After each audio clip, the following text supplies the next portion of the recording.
Hey y'all, welcome in, welcome in. So, what are the chances that we're getting Chaos Rising today? Huh? Y'all think?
Proper energy will actually pay the in Japan. So we need to ask the question of how well Greninja is doing. How well is Greninja doing? All right. Currently rocking about 5% of the metagame. Now, this is early, and I cannot stress this enough. These are early results from tournaments over in Japan in the first weekend of Ninja Spinner being legal. This is no guarantee or proof of future success. It is nothing more than the first weekend of what's going on. By the way, should make it clear this graphic was made by the lovely Poker Card Book over on Twitter, so do give them a check out. They are awesome. But they've made this little metagame chart which shows that Greninja is the top 5 deck, 5th best deck in the meta, rocking 4.8% of the metagame. It's early, we're not there yet, but it's had a pretty good start. Now, the good news is we actually have an English scan of Greninja since it was shown off with Chaos Rising, and what it does is it's got the ability Mortal Shuriken. Once during your turn, if this Pokemon is active, you can discard a basic water from your hand and place 6 damage on one of your opponent's Pokemon. It's obviously fantastic. It's not enough on its own, and it is a stage 2 Pokemon, but it is at least there. It's doing okay. It's fine. But it's not going to be enough on its own. The attack, 2 energy, 120, but if you put a water energy from this Pokemon back to your hand, you deal an extra 80 damage, 200 total. But the plan here is that you're essentially combining it with the ability, and that's going to work out in the long run. And you know what? Yeah, maybe it will.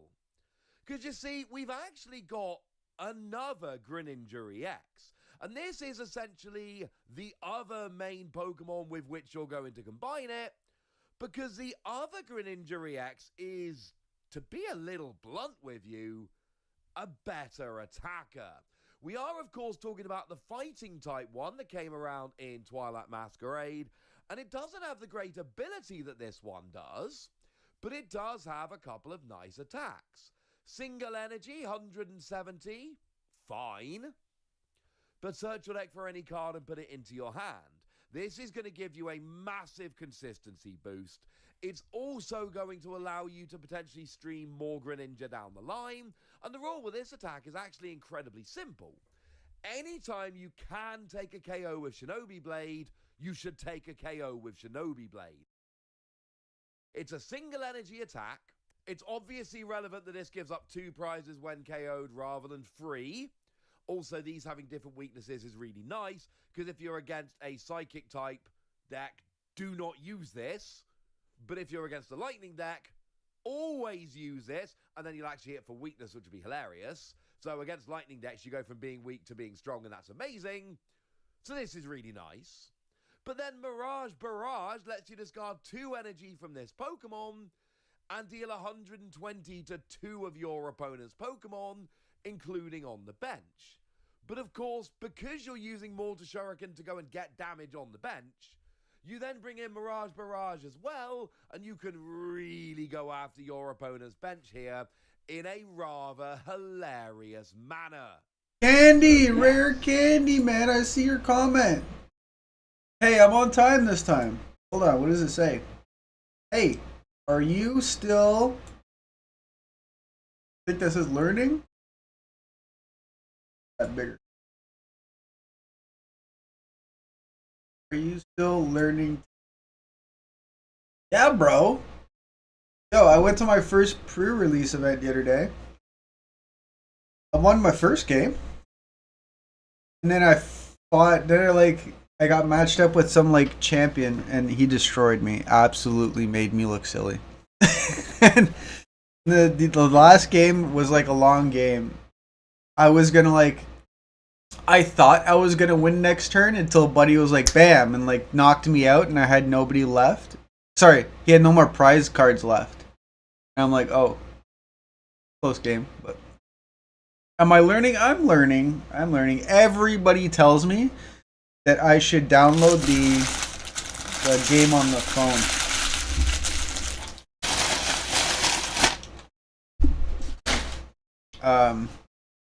I haven't done that yet.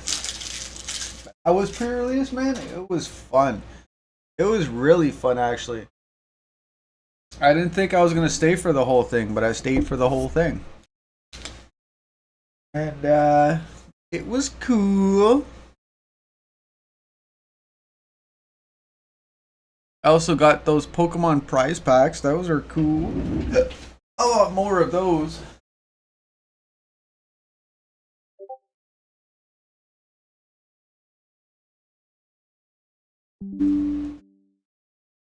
Oh!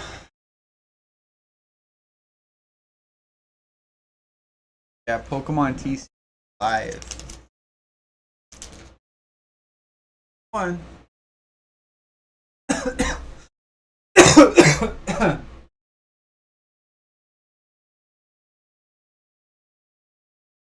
How are things with you? What's new? Better than collecting? I don't know. I still find the thrill of the hunt of collecting to be fun.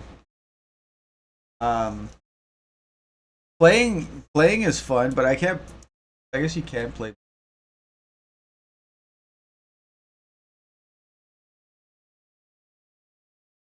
You know what, collecting I feel like I'm good at, and playing I'm not yet good at, so that's why I find it more. If I got better at playing differently.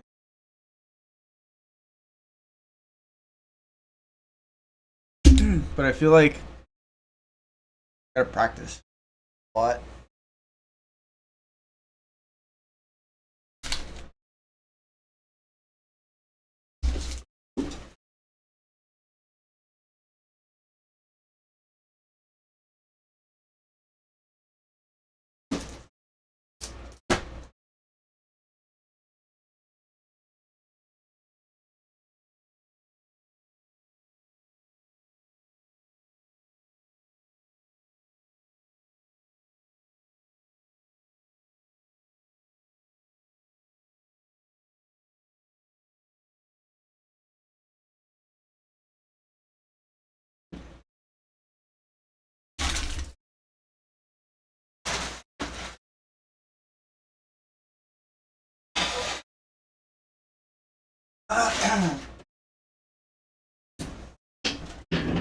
I'm doing good.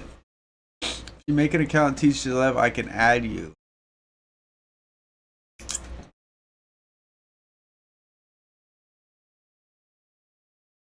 Aha, Rick Candy's going live at 11:30. Time it is locally at that point. That will be 1 hour 50 minutes is 11.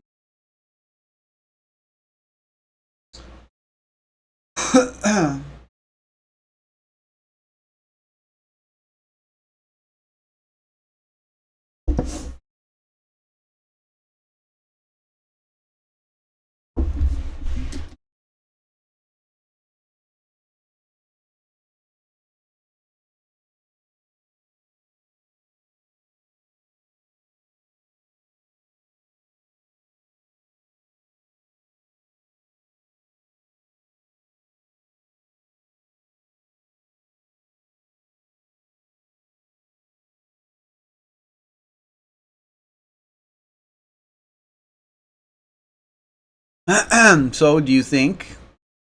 I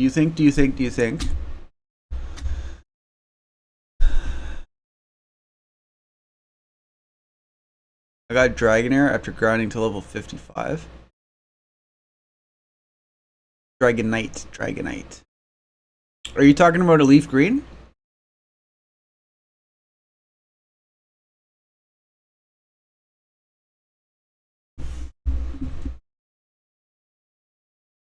I hate how. I guess Leaf Green was the remake's name, wasn't it?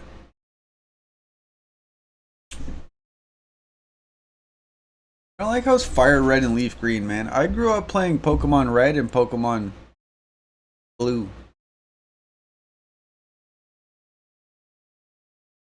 What happened to those guys?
If we battle him, I think we've done it. I like the shuckle on the side there. One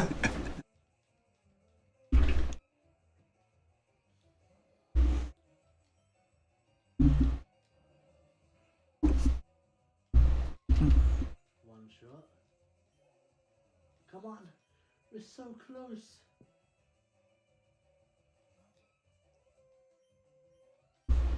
Surf.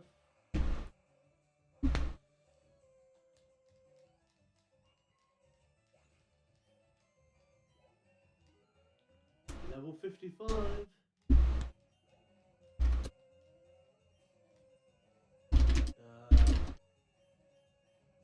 Yeah, we will level up Wigglytuff.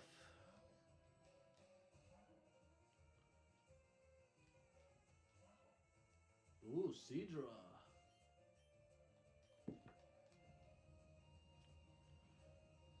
I think we've done it. After this battle, we can see Dragonite evolve.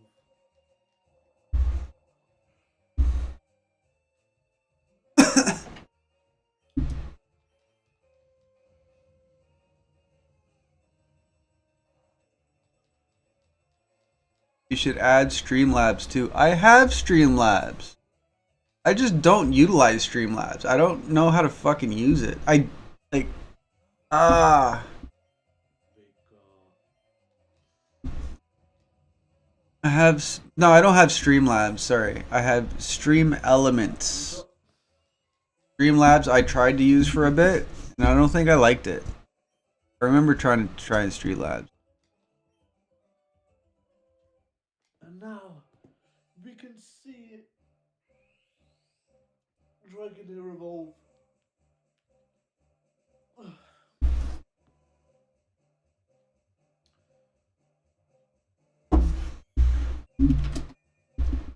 We got Dragonite!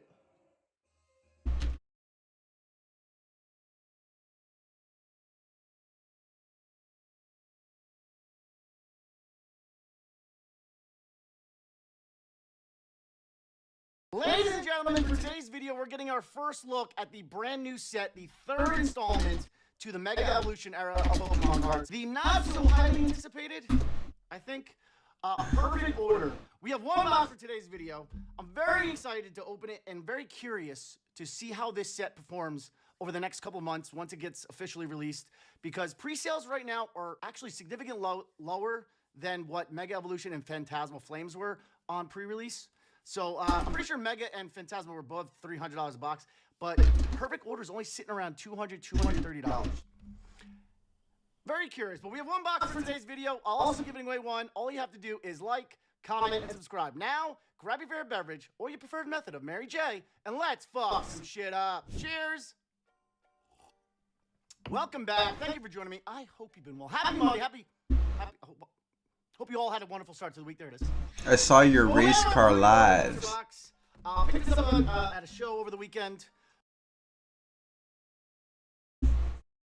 Yeah, when I'm racing my little cars. Yo, I have to say, Rare Candy, I really like your thumbnails.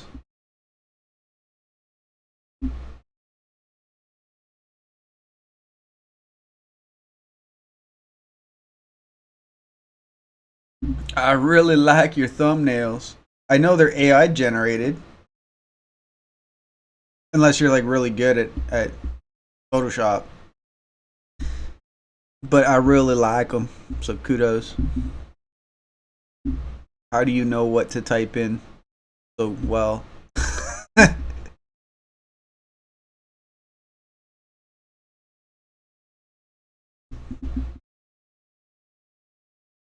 When I go to the prompt, I'm like, give me what I'm looking for in my mind, and they like spit me out something totally.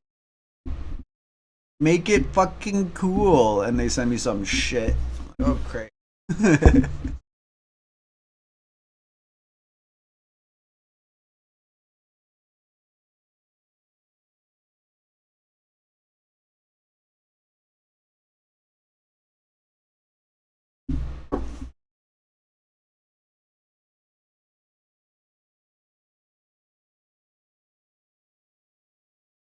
AI, tell the AI to AI come up with something catchy. Hideout undiscovered. Hideout uncovered. Giovanni? Easy gym win. Only Pidgeotto. Trainer Gauntlet to say.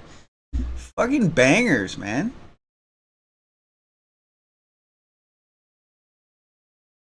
Threw an Ultra Ball. And it's Pikachu throwing an Ultra.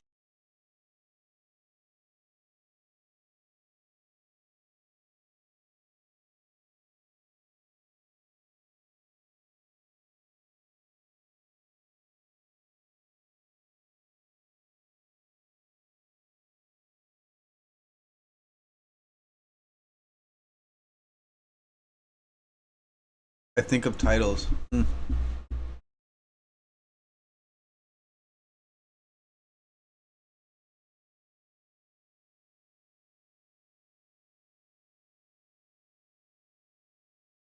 Fuchsia City. You get to travel around on your little bicycle? Get a bicycle? Yeah, you do. For sure.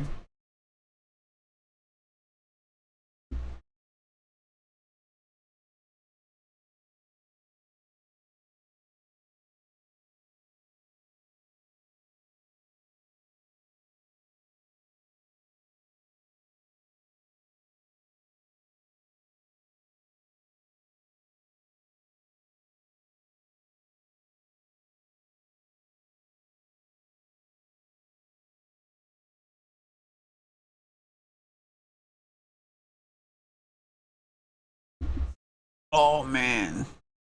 I think of the title. I struggle even with title generation, man.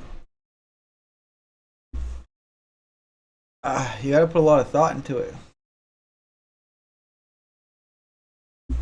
My titles are, look at this. Not even. My titles are fucking not even look at this. Titles are whatever the hell I named the photo, whatever the hell I named the Whatever I name file. It's normally what the title is.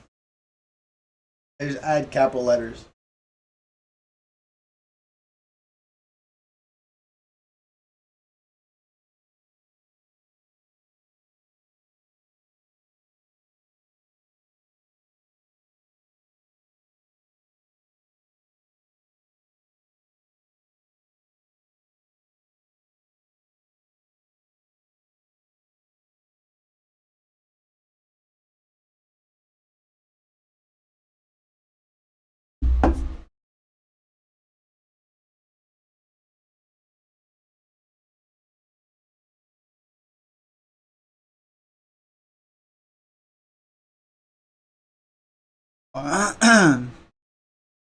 It is a background series while you wash.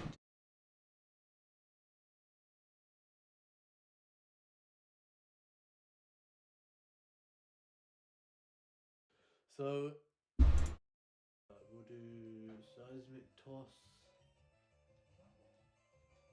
Yeah, I do the same, man. I normally let YouTube like just run while I like drive. I'll like listen to YouTube videos, or like if I'm like doing a mundane, monotonous task, like throw YouTube go on just to help me get through it. You know?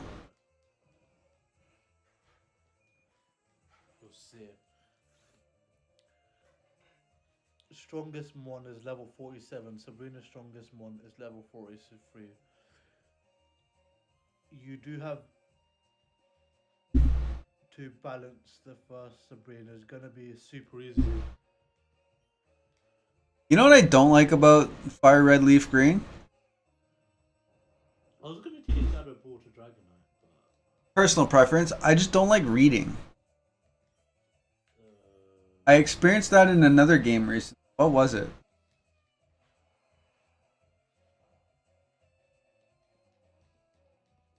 Is it the Digimon game? Game was it? You're like fighting, but then it like stops and you like makes you read along. level 54. Yeah, you know what it was? The Digimon game. Because the Digimon game, all the other characters have like are outspoken. All the other characters speak, while your character like just like it has lines but doesn't speak, and it's just kind of weird because you're like left to like read along, and I hate that. In the corner. Fuck, I hate reading. Don't give me dialogue if I have to read it. Yeah. That's just my complaint. That's my rant for this morning. I don't read either. I just skip through it all. Yeah, having all of them up to like. Yeah, I've like done that. I've like skipped through shit, and then I'm like, oh wait, what? What did I miss? It's like, oh, you didn't read that? We might get to level 100 at this point. But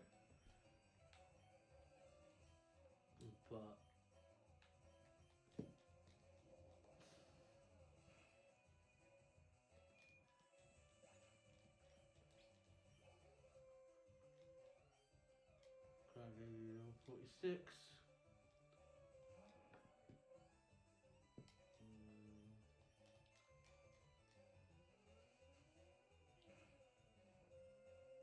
It's so easy to KO like all of the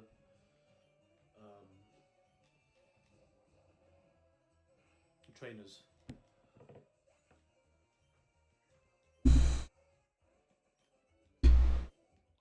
Let's see how quickly we can get to Cinnabar Island.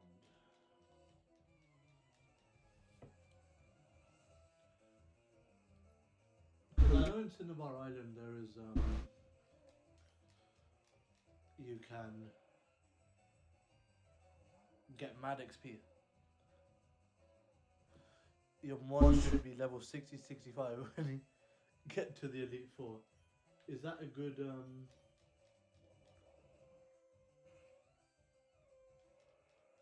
good benchmark to get to the Elite Four? Worried about the moveset.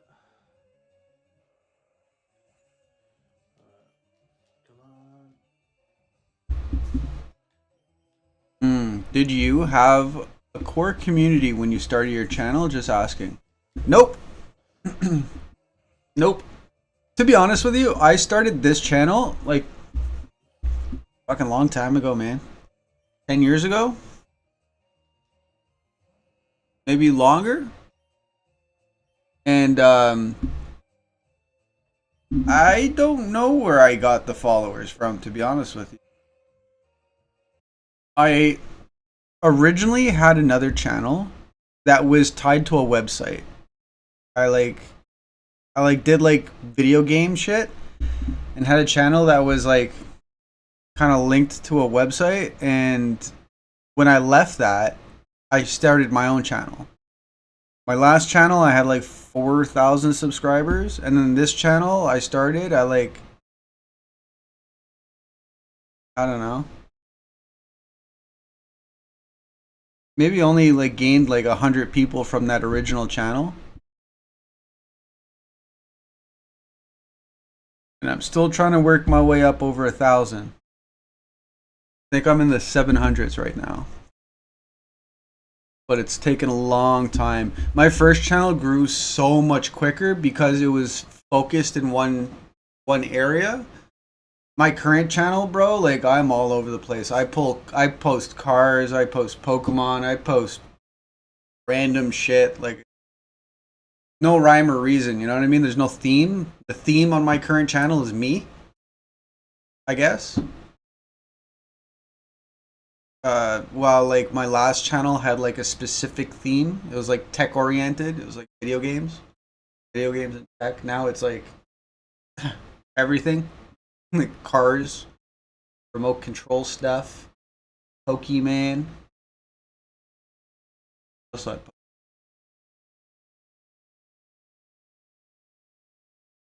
whatever.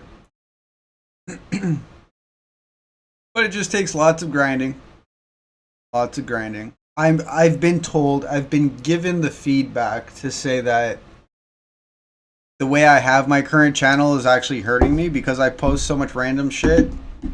The algorithm doesn't know who to feed it to.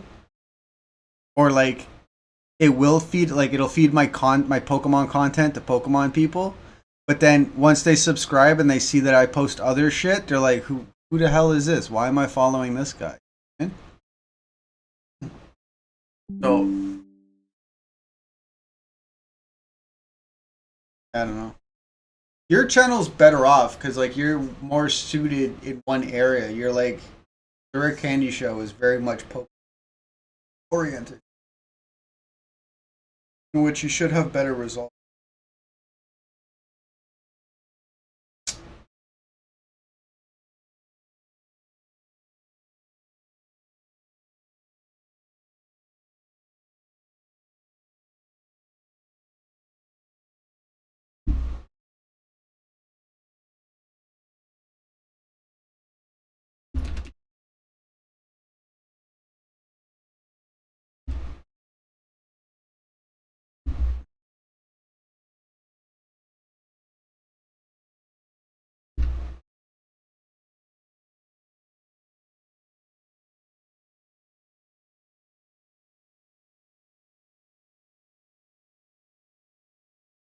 Three subs in 2 weeks.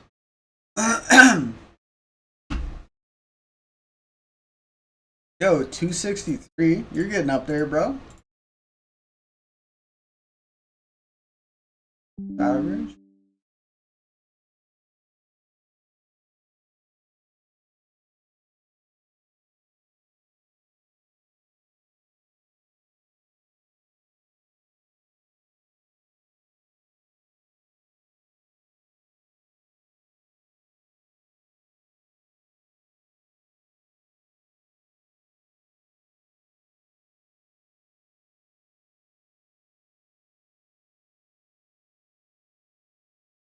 I got 9 last. Hey, you're on. You're pulling in twice as many people as I am, bro.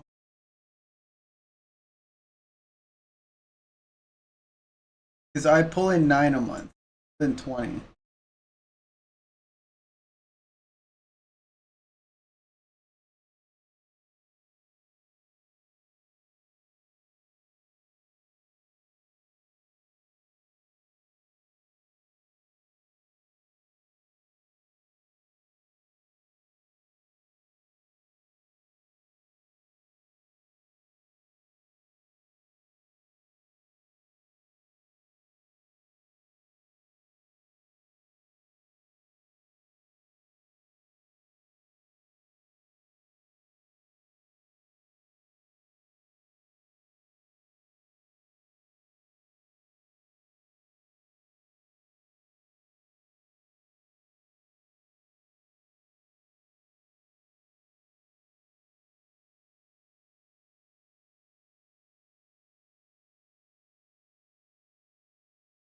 Yeah, just buy a collection like mine, stand in front of it while talking.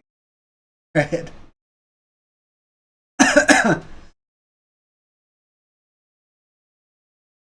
Yeah, that's it, buddy. On Pokeball.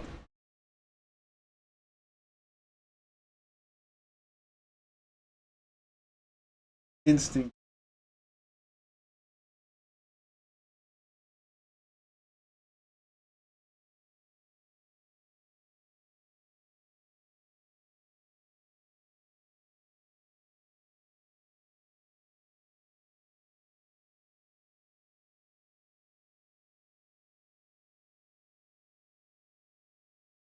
That's the strat. Yo, I'm telling you. One of the reasons Pokemon has been so successful. A lot of people use that strat too. any of the big PokeTubers I see are all standing in front of their collections. We're all standing in front of a wall of product, or like sitting in a room of sealed cases, or you know what I mean? It's like she. I thought about moving my collection into the back corner, but I like sitting here and looking at it.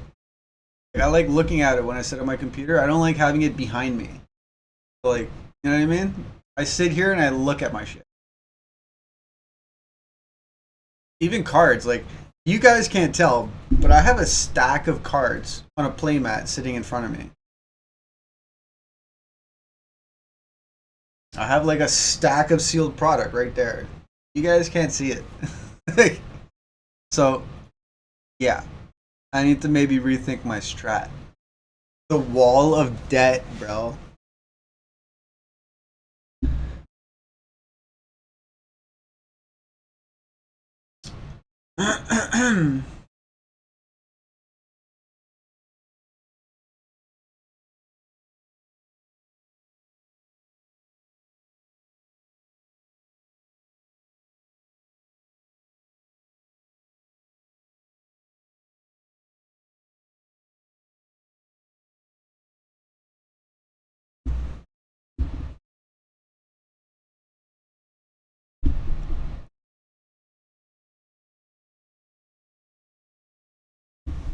All right, so today's dilemma.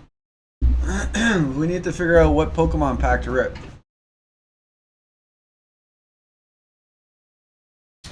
What Pokemon pack to rip? We have Ascended Heroes, Ascended, we have Mega Evolution. We have Destined Rivals, White Flare. We got Black Bolt, and we got Phantasmal Flames. 1, 2, 3, 4, 5, 6. Of the 6 flavors, what flavor entices y'all the most? What flavor? What flavor? Flavor of the day. 151, the goat of all time. Bro, I don't got no 151 left to open. I opened it already. I don't have 150. I mean, I still do. I have some sealed, but I'm not opening that, man. Not until I find more.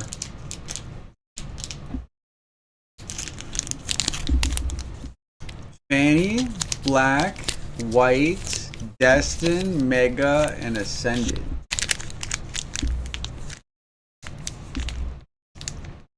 Ascended, DR, Phantasmal, in that order.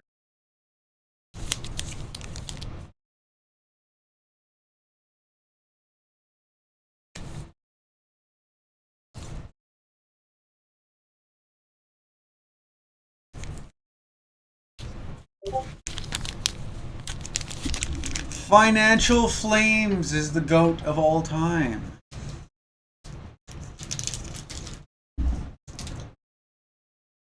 I must say, I do like the Financial Flames chase card.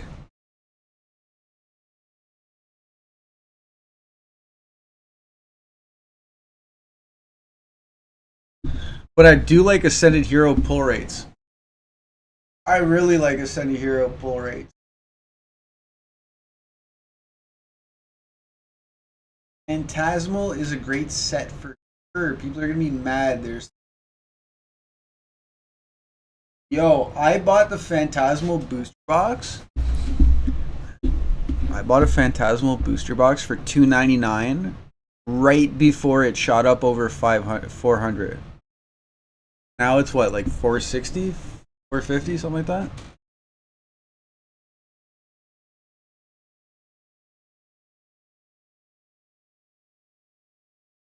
I even felt like I was paying a lot. I'm like, sheesh, $299. Like, fuck, bend me over backwards. What is this?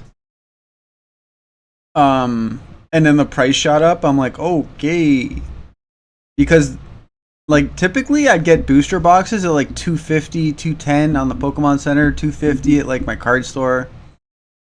Like 300 was like, I'm like, oh shit, I better not miss this boat. I want it. 300, I'll do that. Send it. And then like before I even got it in the mail, man, the prices skyrocketed, and like by the time I opened it, it was a $400 box, and now it's about 450. Canada, heck yeah, Canada. My daughter's second pack pulled the Zard. Yo, let me tell you, my brother doesn't collect Pokemon cards. He just had like, he just out of the blue ripped a pack of Phantasmal, pulled the Charizard in his first pack. And then he sends me a picture. He's like, is this any good? I call him right away. I'm like, what do you mean is this any good? Do you know what you're looking at? He's like, no. I'm like, okay. Fucking throw it in the middle of a book and don't look at it for 10 years. Or sell it. One of the two. Wants to go get it graded. Okay, send it.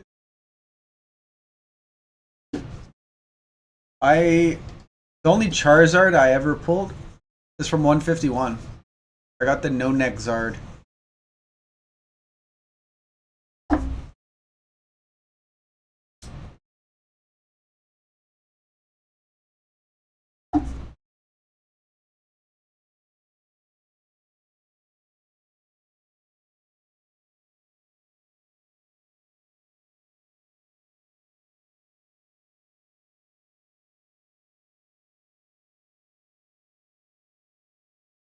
Cheeto Beetlini. Cheeto Beetlini.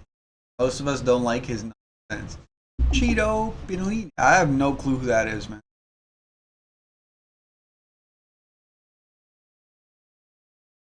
Cheeto Beetlini.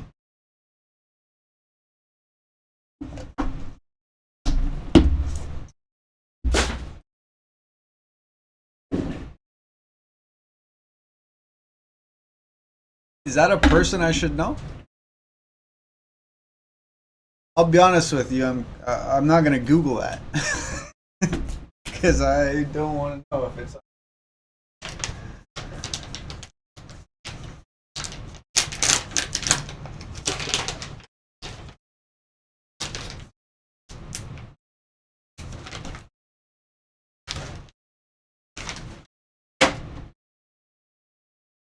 If that's some popular Canadian.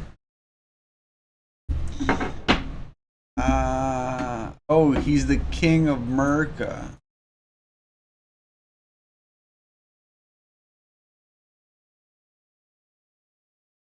Apparently. I have never heard such name. What? I shall Google. Cheeto P. Cheeto.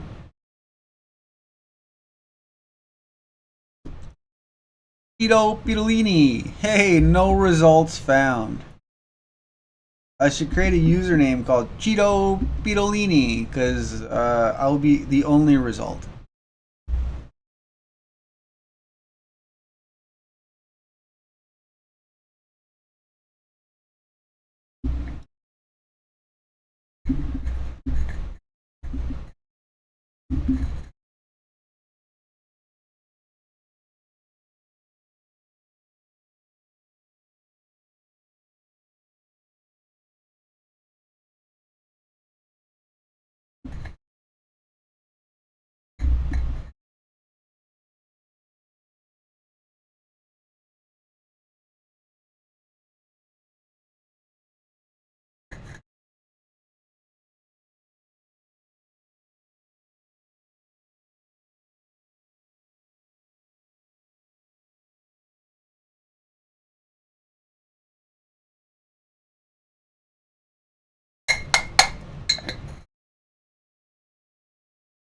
You know Trump? I've heard of that guy. Oh, the King of America. Oh, he's Cheeto Pedolini. I get it. Oh, because he's the color of a Cheeto. And he's a pedo because of Epstein. And he's fucking the King of America because he's Presidente.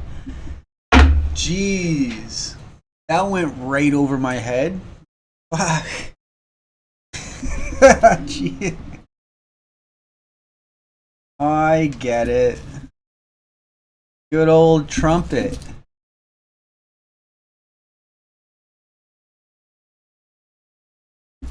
Donald Ducklet.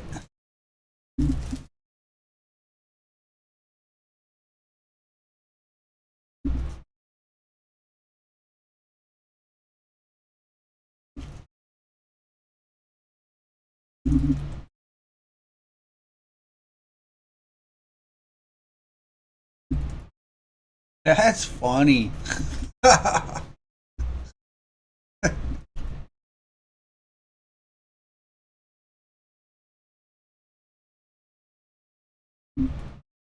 He was in the news today, wasn't he? On the front page of YouTube. What was he? What's the controversy today?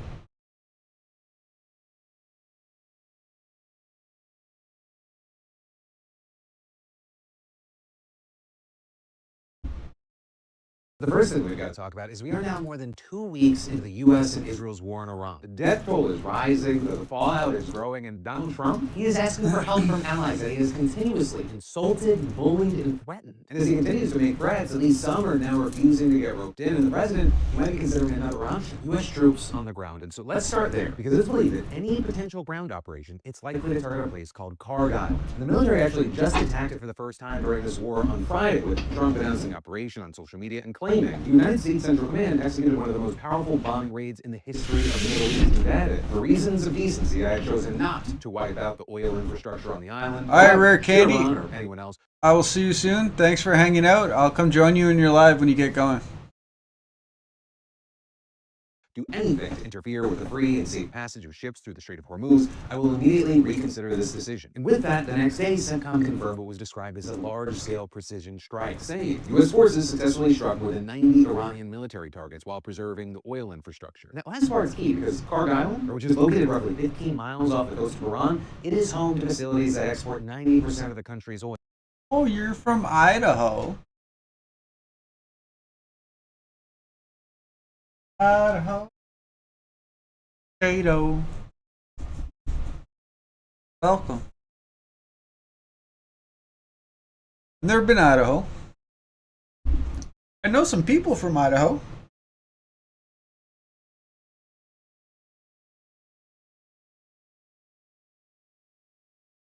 I think. Oil. So taking out that infrastructure, it would be a massive blow to the regime there. But it would also very likely throw the markets into even more chaos. It could cripple whatever hypothetical new government would take power, if that's a thing that actually happens. And it would make it harder for the U.S. to benefit from Iran's oil in a Venezuela-style scenario that Trump has reportedly pushed for. With all that, you still had Trump telling NBC on Saturday that the strikes there had totally demolished most of the island and that the U.S. may hit it a few more times just for fun. But you then also had a senior White House official telling Axios, no one should read into anything more than what the president announced, and that the president has made no decisions on Kargil. But that official also said that could change if the effort to clear the strait drags on, saying the president is not going to wait around and let the Iranians dictate the pace of the conflict. And so with that, we're now seeing reports that Trump is seriously considering trying to seize Kargil. And he's reportedly drawn to this idea because it would constitute a, quote, economic knockout of the regime, essentially defunding the Iranian government without all the downsides of destroying the oil infrastructure there. But of course, there are still downsides. One, the move would require U.S. boots on the ground there. Two, we can still push Iran to launch even more aggressive strikes against oil facilities and pipelines across the region, especially in Saudi Arabia. Despite the risks, the U.S. is now deploying 25,000 more Marines to the Middle East, adding to the 50,000 already there. While officials decline to say what their mission actually is, they're reportedly equipped to join a potential operation to seize the island. And notably, that's not the only boots on the ground scenario being considered. The U.S. and Israel have also reportedly discussed sending special forces into Iran to secure its stockpile of highly enriched uranium. Two American officials told NBC News last week that Trump has privately expressed a serious interest in deploying troops inside Iran, either for an operation like that matter, one aimed at enabling the U.S. to benefit from Iran's oil production, like what came out of the operation in Venezuela. Trump also claimed in that NBC interview this weekend that Iran is ready to negotiate a ceasefire, but he's not ready to make a deal. But Iran's foreign minister then told CBS News that his country was ready to defend ourselves as long as it takes, and denied Trump's claim that Iran wanted to make a deal, saying, "We never asked for a ceasefire, and we have never asked even for negotiation." With that, despite Trump's threats, he insisted that Iran would continue to lock down the Strait of Hormuz as long as necessary, saying the strait is open but closed to our enemies, to those who carried out this cowardly aggression against us and to their allies. And with that, you now had several non-Iranian oil tankers, including from India, Pakistan, and Turkey, getting permission to go through the strait, which is actually very notable because until now, Iran had been fully blocking Gulf countries from exporting their oil while only allowing tankers picking up Iranian oil to pass freely, or keeping its own supply flowing to American adversaries, including China, which is the biggest buyer of Iranian oil. And you have many experts saying that as long as the blockade holds, Trump may not be able to end the war even if he wanted to. Iran starting to pick and choose who they're letting through, it might actually give them more leverage, especially if traditional U.S. allies decide that negotiating with Iran directly is the better move, rather than having to rely. Ohio is pretty bland. Lots of dirt. I bet. Lots of dirt. On Trump. Trump claiming in a social media post over the weekend that the U.S. and several other countries will send warships to the Gulf to reopen commercial shipping. And with that, he also called on China, France, Japan, South Korea, the UK, and others to send ships so that the Hormuz Strait will no longer be a threat by a nation that has been totally decapitated. And adding, in the meantime, the United States will be bombing the hell out of the shoreline and continually shooting Iranian boats and ships out of the water. One way or the other, we will soon get the Hormuz Strait open, safe, and free. With the men following up a few hours later saying, the countries of the world that receive oil through the Hormuz Strait must take care of that passage, and we will help a lot. The U.S. will also coordinate with those countries so that everything goes quickly, smoothly, and well. This should have always been a team effort, and now it will be. It will bring the world together toward harmony, security, and everlasting peace. But then you had Trump demanding that NATO countries help the U.S. secure the strait, while telling the Financial Times it will be very bad for the future of NATO if they refuse. Words are seen by many as a threat. With that, while he claimed that he was getting a good response, so far, at least as of me recording this, no country is publicly committed. And in fact, some of them outright rejected the idea. Right, with Germany's defense minister, for example, saying, "This is not our war. We did not start it." What does Donald Trump expect from, say, a handful or two of European frigates in the Strait of Hormuz? He needs them to achieve what the mighty U.S. Navy cannot manage on its own there? Is that it? That's the question I'm asking myself. You also had a spokesperson for the government confirming that there would be no German involvement and pointing out that Trump started this war without them, saying, "I would also like to remind you that the U.S. and Israel did not consult us before the war, and that Washington explicitly stated at the start of the war that European assistance was neither necessary nor desired." And with all that said, the UK is apparently considering sending ships and mine-hunting drones to help out. We also had Prime Minister Keir Starmer saying that he urged a swift resolution of the conflict and insisted that his country would not be drawn into wider war. While France has previously said that it would be willing to escort once the security situation stabilizes, that just doesn't seem to be the case yet. And you've actually had the country, along with Italy, asking to talk with Iran about allowing their ships to pass through the strait. It shows that, some countries are looking for ways to protect their shipping and their energy without Trump. But also, of course, in the meantime, the war just continues. Overall, more than 4,100 people have reportedly been killed so far, including 1,300 Iranian civilians, 850 people in Lebanon. Okay, Ball. 6 minutes before we officially start. U.S. and Israeli forces have continued to bombard Iran while Iranian counterattack. Oh, where do I get in line for the pre-release? Okay, Bald says 6 minutes. Well, it's not officially announced yet. We don't know if it's coming. We're speculating that. Speculation is. So, at 11 o'clock, maybe they'll start a line. And if there's a line, then we're all going to line up. But if not at 11, maybe 11:10. Maybe 11:50, maybe 12 o'clock. 12:10, 12:50. 1 o'clock. After 1 o'clock, I would say we're pretty safe to say it's not happening today. But from now until 11, 11, 12, and 1, those are 3 big times. 9 a.m. my time. So that's, I guess you're 2 hours away from it. I'm approaching 11 a.m. So like 4 minutes. So we will know in 4 minutes if we have to wait another hour or so.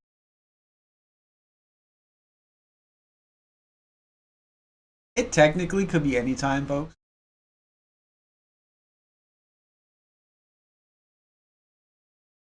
The limit is normally 2 for elite trainer boxes. 2 for booster bundles, and 1 for a booster. By 2 ETBs, 2 booster bundles, 1.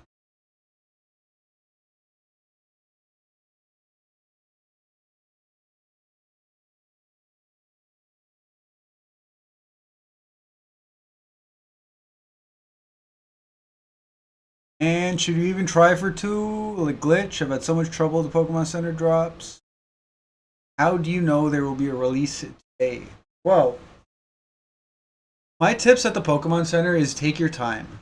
Take your time, take your time, take your time. Don't click around. Don't refresh. Don't like press too many buttons, click too many things too quickly. Like literally take your time.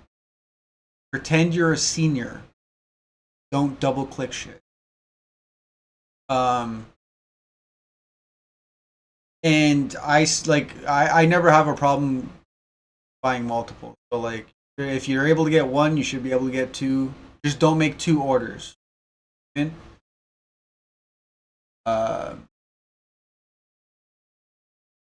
Best advice I could give. I am trying to be slow with it. Have a backup. Like you're on your computer, maybe open it up on your cell phone as well, so that if you get like blocked on your computer, you have like you're not that far back in line. Because when the queue starts, let me tell you, it does not take long for the queue to accumulate hundreds of thousands of people. So, you know, when we get the go, you better go quick. How do you know when to go? Well, stick around. Just subscribe. You could also join the group in Discord. Like many groups on the internet that all have these similar. My particular fancy is Bodega. The Canadian-oriented talk chat. Just a bunch of people in Canada that tell other people when and where to expect shit and get links. There we share information. There are others, like if you go to Rattle Pokemon, Rattle also has a group. Like there's a bunch of like groups that have paid memberships as well. So like depends on how like detailed and how much effort. How do we even know it's a release date? Speculation, my friend. Speculation. Based off of the announcement that happened last week, they announced the English set, especially on their Twitter. And typically following the announcement comes the pre-order. And they don't do it on the weekends, and they announced the set at the end of last week. So it was expected maybe Friday, maybe Monday, maybe Tuesday, maybe Wednesday and Thursday, but it should happen before Friday. Because Friday is when the set releases in. And they typically do the pre-orders before. So. Don't refresh. Like it will just populate live when it's available.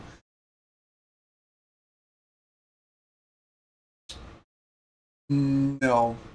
So if you're on the site pressing refresh to try and find out when it's happening, there's a greater chance of you getting banned, but you can get through that way. I've done that before. What I mean don't refresh is like once you've waited in line, once you get into the site while the drop is happening, don't refresh the page, because then you're gonna get kicked out of the site and back into like queue. Typically there's like hundreds of thousands of people. So that's why I say don't refresh once you're in. You can refresh all you want right now because there's no line to get in. Once they create a line to get in, then don't refresh. See the page like next to me on top, the thumbnail, there's like the sleeping Snorlax. Once you see the sleeping Snorlax, stop refreshing. Do not refresh on the Snorlax. That page actually tells you like literally don't refresh.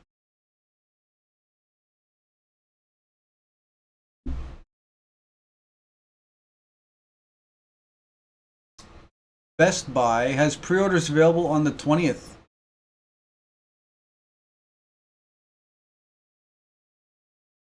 Best Buy for pre-orders for Chaos Rising?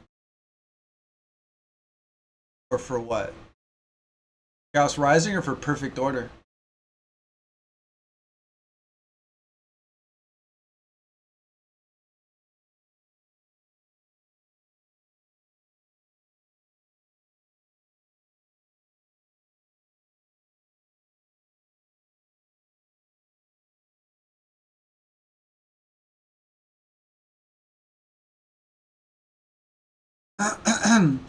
For myself, Perfect Order. Yeah, my Perfect Order pre-order was on last Thursday. As of last Thursday, EB Games started. EB Games or GameStop and EB Games up here. They started allowing Pokemon pre-orders. So I got my pre-order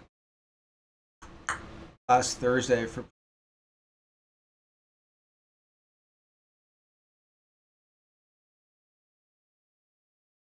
And for us, we have Best Buys, but Best Buy in Canada doesn't sell.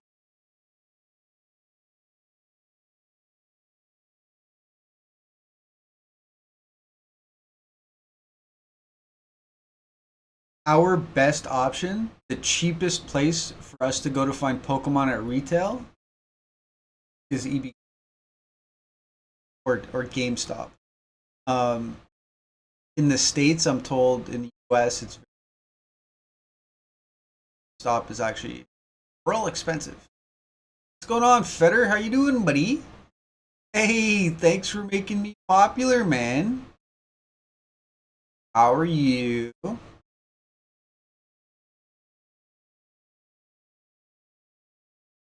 How you doing? I'm just chilling. I'm waiting here for the Pokemon cards to restock. I'm just sitting here rocking back and forth like a fiend. Waiting for Pokemon cards to come in today on the internet. Just chatting up Incubus in the chat on you. 327. So that is the release date for Perfect Order.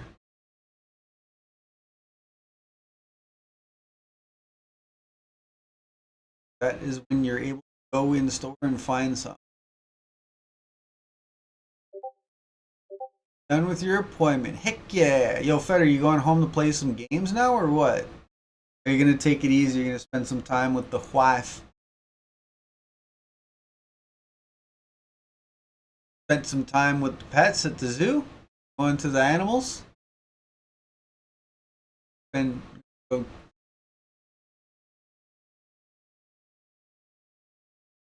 check on the chick? Checking? I'll be 11:45. Heck yeah. Yeah, I'm just hanging out, man. I'm just waiting for some Pokemon cards to potentially drop. If so, then we're locked in. Then I gotta work later today. I gotta come home and do it all again tomorrow. Hey, Epic Gamer got his Pokemon Center package.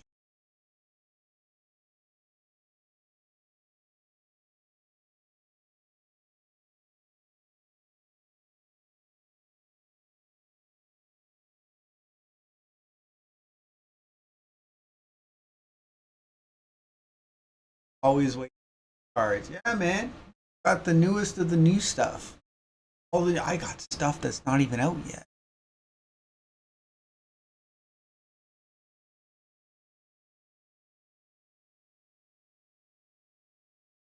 Oh.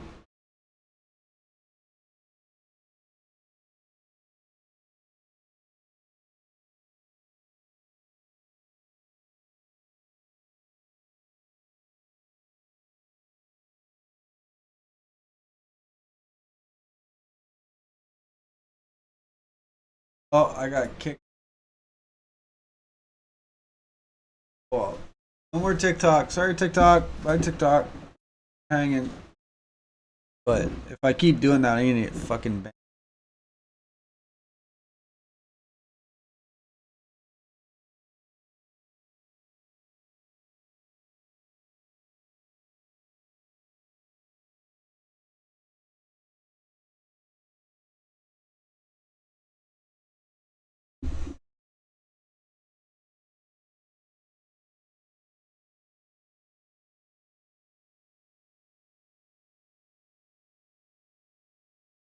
Yeah. Live access is reason failure verification.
So if Perfect Order out on the 27th, what is the pre-order for Perfect Order?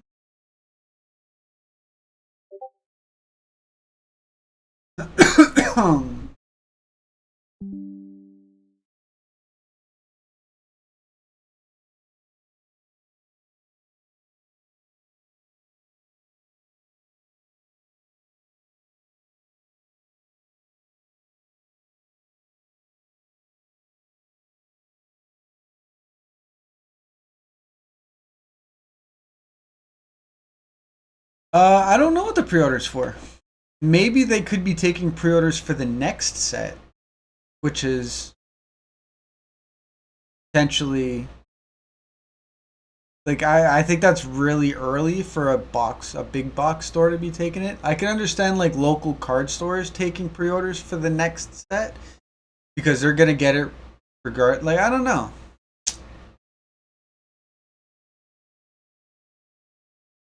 Are you picking up a pre-order or are you making a pre-order? Because if you have pre-ordered it, like that would be the pickup date. Your 27th is the pre-order pickup date. Or you could walk up and buy it on the 27th even without a pre-order. 27th is the release. So what would the pre-order be for? Like what are I don't know. Once again, like we don't have Best Buy that sell Pokemon cards in Canada. Best Buy only sells Pokemon cards. Oh, what's today's pre-order for? Today's pre-order is for the next set. Not the one that comes out on the 27th. That one that comes out in 2 months from now. It'll be called Chaos Rising. If you go to PokeBeach, pokebeach.com, PokeBeach is a good website to like find Pokemon related news. And if you look through PokeBeach's website, you'll be able to learn a little bit about what Chaos Rising looks like. Because right now they're talking about here, it was posted on the 16th yesterday, talking about the most valuable cards from Ninja Spinner. which Ninja Spinner is basically Chaos Rising's Japanese set. In Japan, these sets all come out early, or more so in America, they all come out late. So first it comes out in Japan, and then a little bit later it releases in English. So Ninja Spinner is the Japan's title, the Japan variant, and ours is going to be called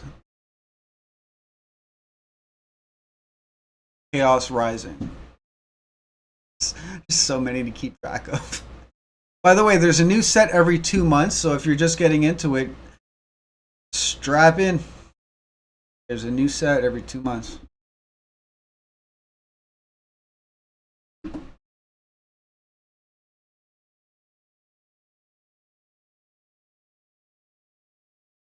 On the 27th comes Perfect Order, and then comes Ninja Spinner. That's Perfect Orders. May 29th, May 22nd, May 22nd. So I think that's Ninja. July-ish, somewhere around the end or middle of July, we'll probably have another set, maybe the beginning of July. It'll be something. In September, October, we're going to have the 30th anniversary.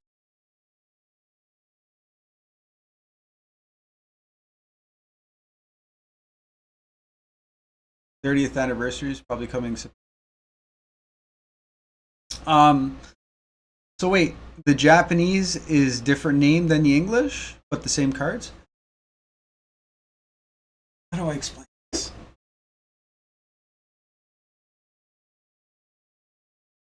So the Japanese sets, the English sets are made up of one or multiple Japanese sets.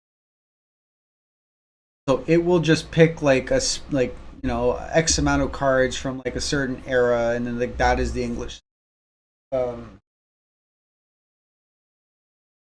example.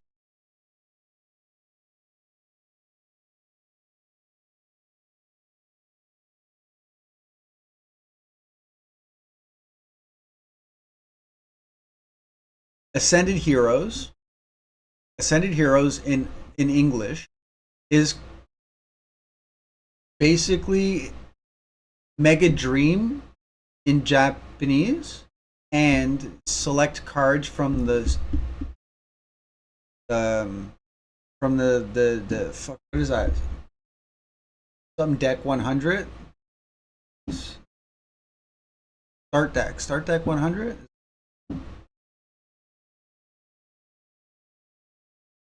Anyway, it's like, yeah, it takes like from one or two different Japanese sets to create an English set, because typically English sets are larger because we have 10 cards in our pack. In Japan, they got like 5 cards in the pack. Their sets are quite small, actually.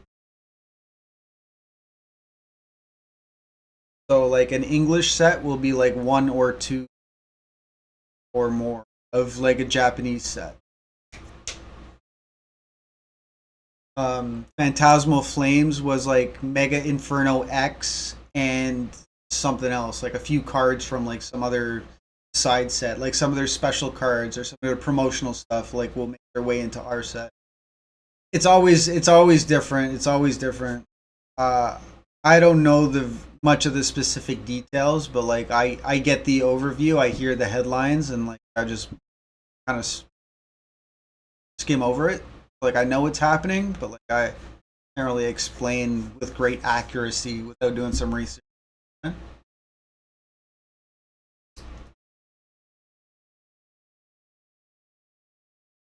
I'm hoping it's today. Honestly, I haven't missed a Pokemon Center drop in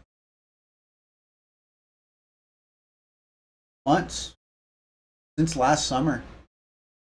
Except, well, like not except, but I haven't missed a Pokemon Center drop since last summer. But I've sat here waiting for Pokemon drops many times and they never come.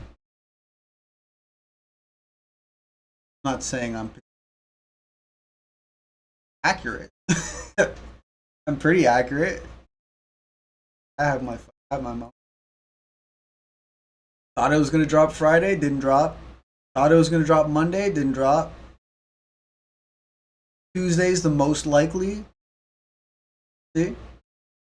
Wednesday is the next most likely, and then Thursday, and then least likely Friday. But like, if it hasn't dropped Thursday, like I'll put all my money and all my chips on Friday. But Pokemon Center has not been consistent as of late. I'm to make one observation and tell you like what they're like is they're very random, and as of lately they've been extra random. Because for a small short time, I could like pretty accurately tell you what and when.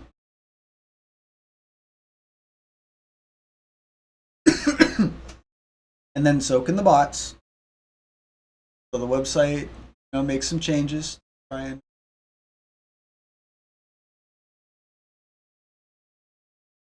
better to be here and not drop, right?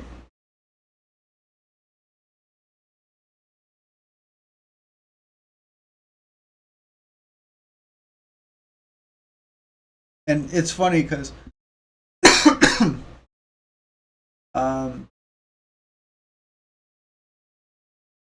Pokemon Center drops have been becoming more and more popular.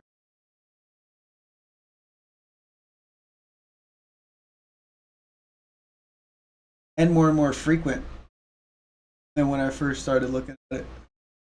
My buddies tell me that there was once upon a time where you can go and find stuff in stock at the Pokemon Center. What?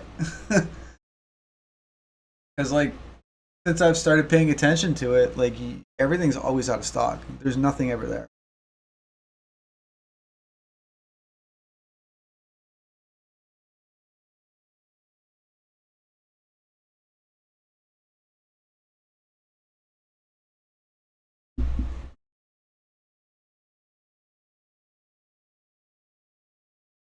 Good morning, or depending when you're watching this, good afternoon, good evening, or good night. My name's Ross, and as always told, out of Voice of Radio. So today we need to do that thing that we do. Well,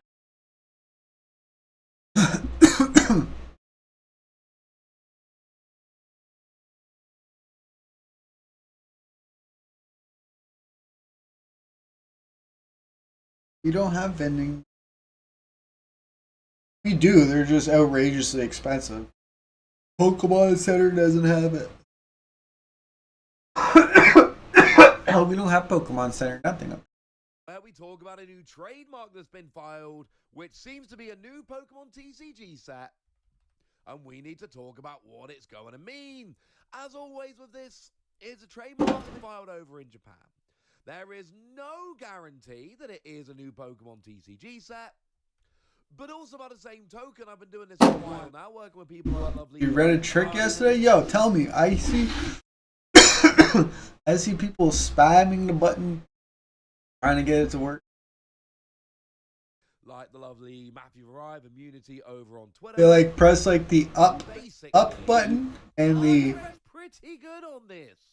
For instance, other button. Japanese I forgot what it was. revealed was Ninja Spinner, and I told you about Ninja Spinner coming out as a trademark back in June 2005. So our hit rate's pretty good here. I mean, if you want, I can start telling you about some other sets when I told you about the trademark and when they were revealed. Seems like one example for now is probably enough. But the point is, we do have a new trademark. What is it? Well, it reads Hadoshika, which is basically Aura Seeker. That's what it should translate as. It should translate as Aura Seeker. Now, when this was... Aura Seeker. Because they've always showed out. Oh, because they're also.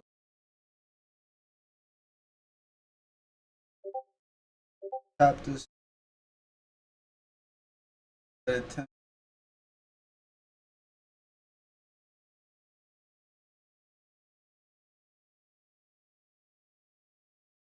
Yeah, possibly. I could see that because when you tap the screen, it knows like somebody's there and it wants to give like fair chance for like someone else to come by and grab it. So like in 10 minutes, chances are that guy's not there no more. So the next person that goes to look at it, bam, want some? Oh, sweet. So it doesn't like get a crowd of people lined up, so they start fighting. But then that happens anyway because they.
That's cool. I wish we had those. You have one close to where you're at? If I did, I would like check it every day. I would drive by, double park, run in, tap the screen, run back to my car.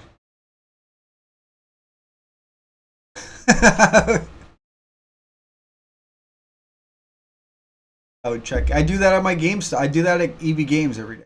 I drive by as I go into work. I stop at EB Games. I double park. Walk in. I'm like, hey guys. They look at me. They're like, oh, hey man. They look at the wall. They're like, nothing new today. I'm like, all right, bye guys. Like, all right, see you tomorrow. I'm like, all right. Same thing.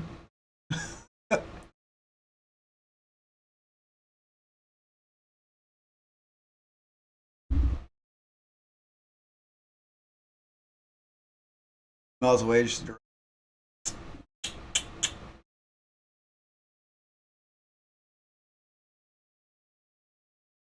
hey, you're live now? Yo, Rare Candy. Let's go raid this guy. You guys aren't familiar with live Rare Candy Show live. Live right now.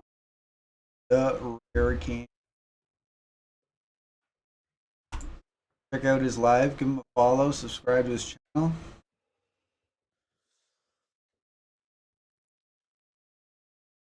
believe he's playing Leaf Green. EB Games is like GameStop here. Price is tough and stop supporting games. Because other prices are. Yo, let me tell you, bro. Let me tell you. That blows my mind. Because EB Games was bought out by GameStop many years ago. So all of our EB Games in Canada turned to GameStop. And typically GameStop is the parent company for EB Games. EB Games bought them out long ago and then they changed the name all over to GameStop. Recently, I guess, I don't know, they like became their own company again and they changed them all back.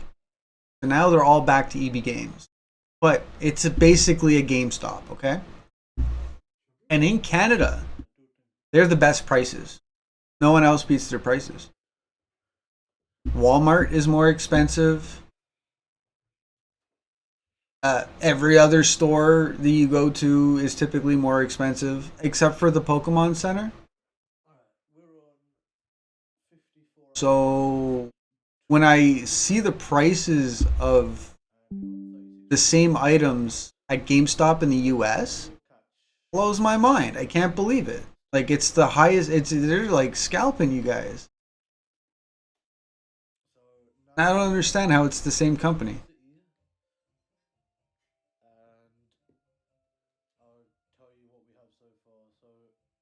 But I like support that company so much. Like I go just Birthday, yeah. for their promo cards. Birthday. Like GameStop stamp promo. By the way, it was like 6 minutes ago. Yeah. So we got Chad is level 45. We need to Spark is level 50, and we need to get Venusaur Pidgeotto up to level 50 as well. And Dragonite knows Ice Beam as well. So that's very good as well. So we've got all of the good TMs at the casino now. So except for maybe that Iron Tail, but that's a steel move, so we don't really need that. So we need to grind Chad a bit, and we've got about 40k polka dollars. So yeah, that's a recap. This was where the battle was, right?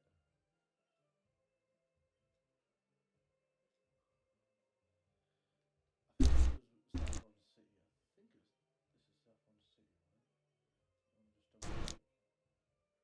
Yeah, we are at Saffron City. Yeah. So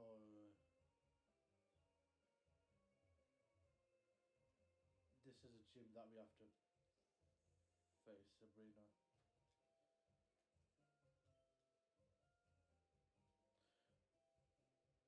But wait, we probably have to battle one of the guys in the massive building, right? This massive one right here.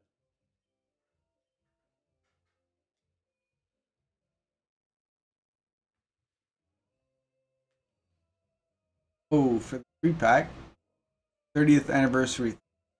Charge my girlfriend $45. Should battle them in this. We went to the local gaming store a couple days later and it was $25. Completely outrageous. For sure. $45. Do that today. Those were like, We did buy some super potions as Where well. are they? Hopefully, Chad is all Got the price I paid. nice. God damn. $45. It's gonna be annoying because there's not gonna be like one shot.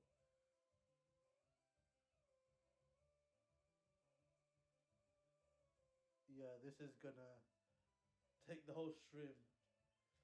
Yeah, we've got like how long? An hour. And I don't mind if this takes 2 hours. So Yeah, that's nuts. I'll be here for the long haul. I'll probably do a 2-hour stream today. But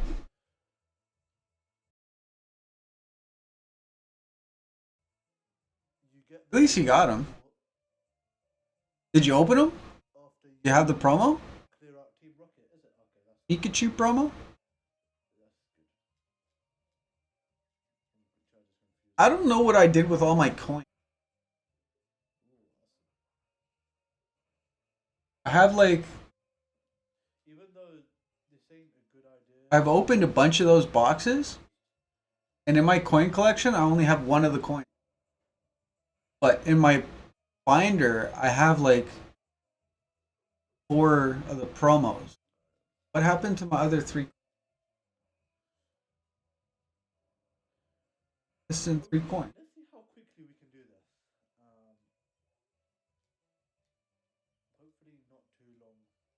I always like buy it for And then the best price I can. Like I wait. If I see it's too expensive, like I pass on it. I don't try not to like overpay. my Pokemon are over level. That doesn't help me from overspending. So I often buy more than. Too difficult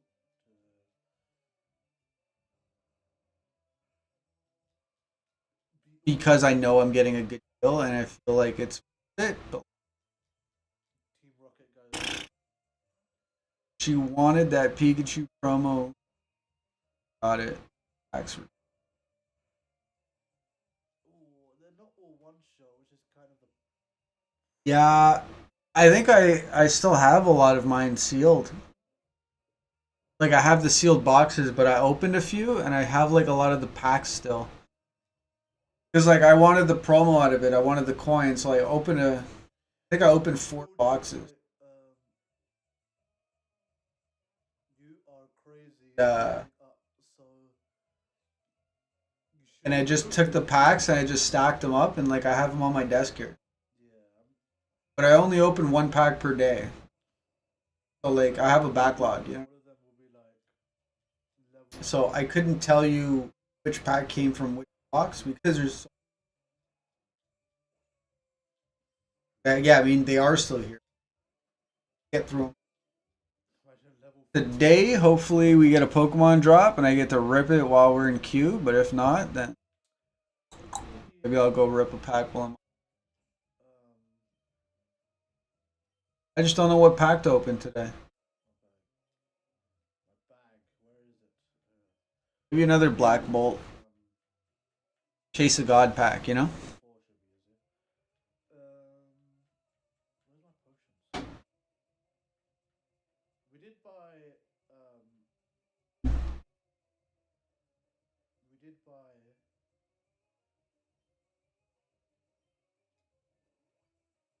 Hyper potion as well. I could take a gold card too, that would be nice. A red card, get the red Victini. Building easy to navigate. That's what I want. Black Bolt and White Flare, it's like when you think, what are your chase cards? I want both Victinis.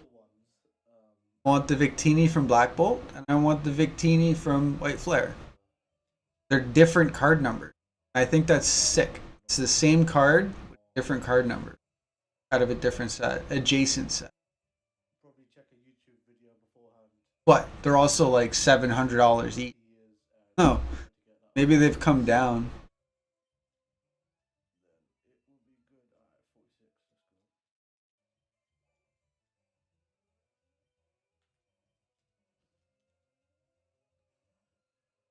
Let's go. I'm gonna run our move sets. That is the only. Oh yeah, 540 and 540. I think I'm gonna have. But other than that, we're gonna try and level up all the others. Venusaur and Pidgeot. This is like this way.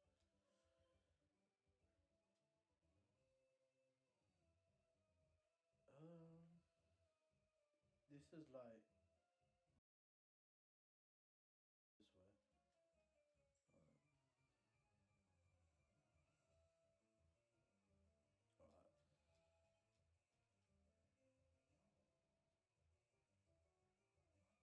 $28. That's weak.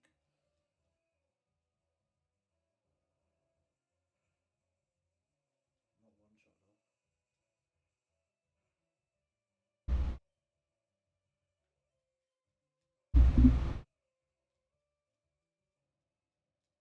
If the only has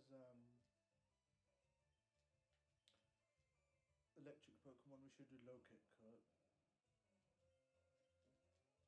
There you go.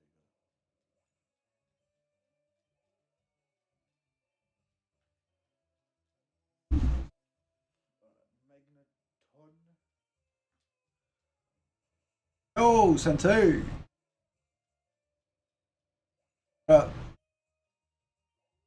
Gonna mess with the new Forza? Jerry's. I haven't even seen the new Forza. What's up with the new Forza?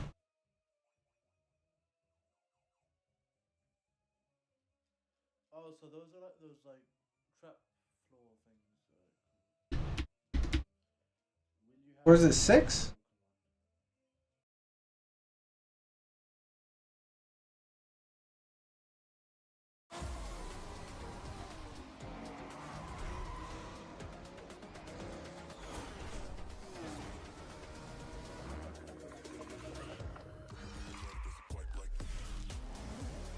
Yo, what? We're going to Japan?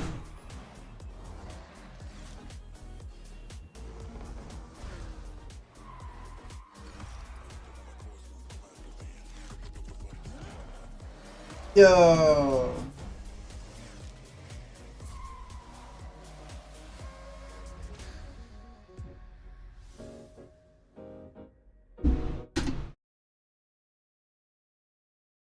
That's sick.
Yo, that is sick.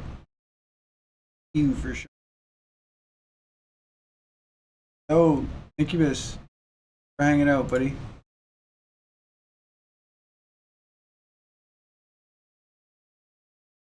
Good luck on your chase. Sensei, how's the pack been treating you? Ah, okay, okay. Uh,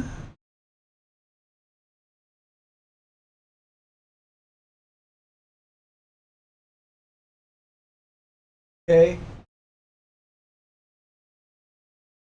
I mean, you go to this when you go to pick up packs and your favorite pull is the promo card, you're like, ah.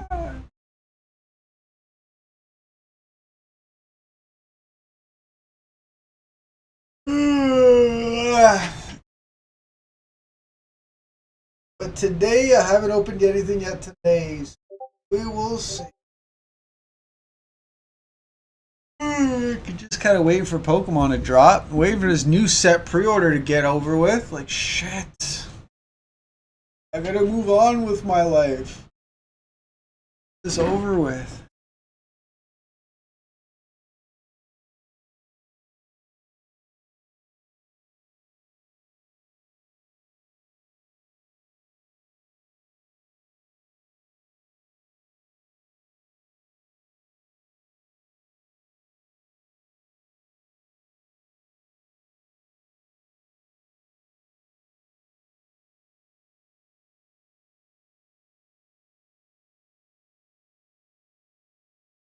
What's going on, everybody? Welcome back to another video. In this video, I think we're gonna have to talk about Chaos Rising.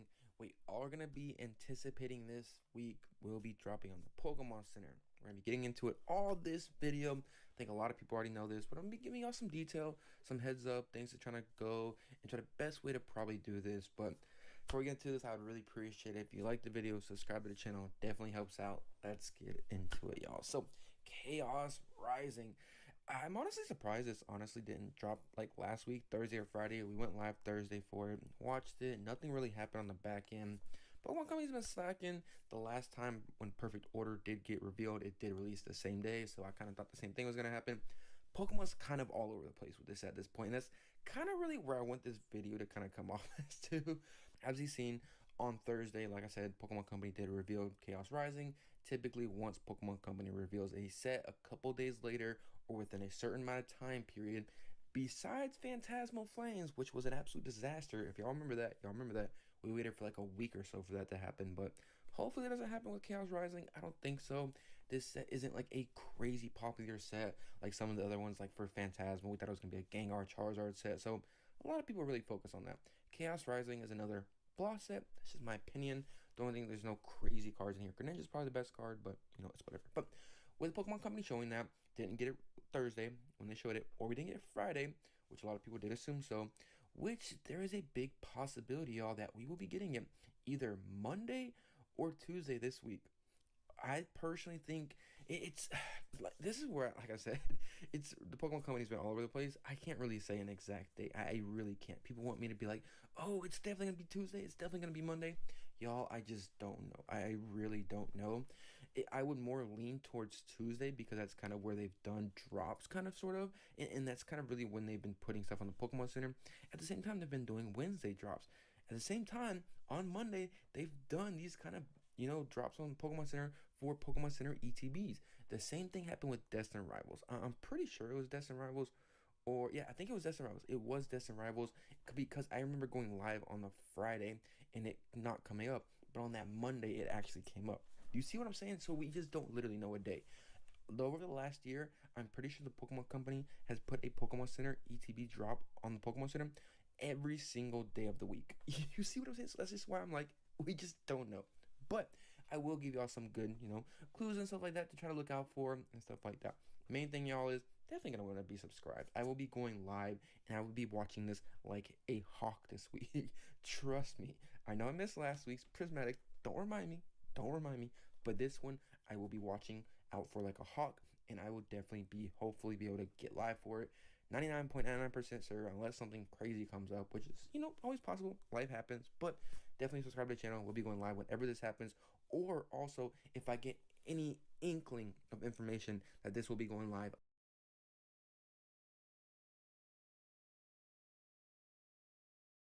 Director Martin Campbell introduced Pierce Brosnan as James Bond in GoldenEye, reviving a franchise that had been dormant for 6 years following legal battles and the Cold War's end. These are 20 hidden details you completely missed in GoldenEye. Number 20. After License to Kill in 1989, Bond went on hiatus due to legal disputes between MGM/UA and EON Productions over distribution rights. Danjaq Holding Company sued MGM over violations of Bond distribution agreements made with United Artists in 1962. The battles weren't resolved until December 1992, with producer Albert R. Broccoli fighting to maintain creative control throughout the lengthy proceedings. Additionally, screenwriter Kevin McClory threatened competing Bond films based on Thunderball rights he'd acquired in previous lawsuits. By 1993, Eon could finally push ahead with pre-production on a new Bond film. The prolonged delay meant the entire landscape of global politics had shifted by the time cameras rolled.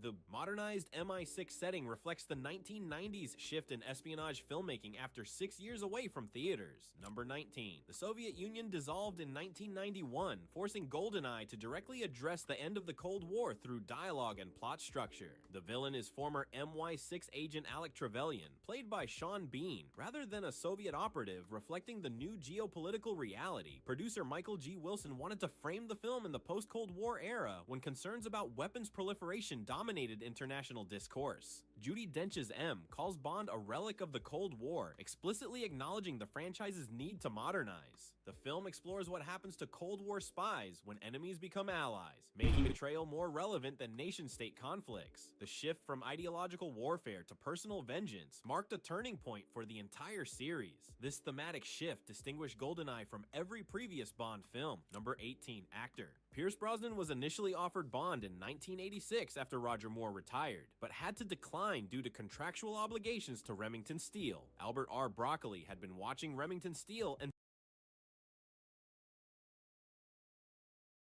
Yo, what site is that you're using to watch? Yo, Tyson. Sorry, I didn't realize the volume.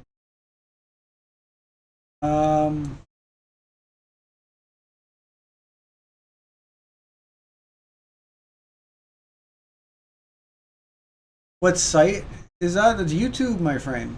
YouTube.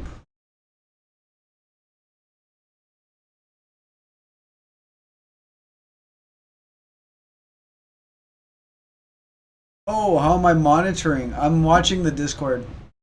I'm a part of a few different Discord groups. So I'm like bouncing back and forth between the chats, waiting for the monitors to ping, but not looking likely like it's today, but we have another hour to be sure. After 1 o'clock, you know, it's probably not going to happen. Check back in tomorrow.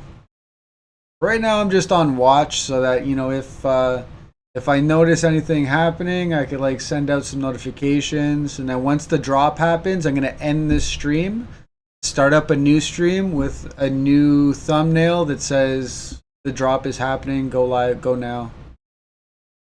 But until then, man, we're just kind of locked in on watch, killing some time.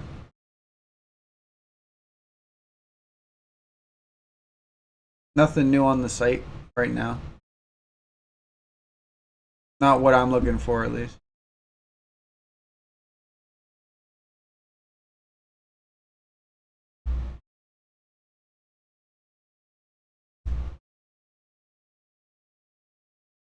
But yeah, who doesn't like James Bond? Here's 20 details I completely missed.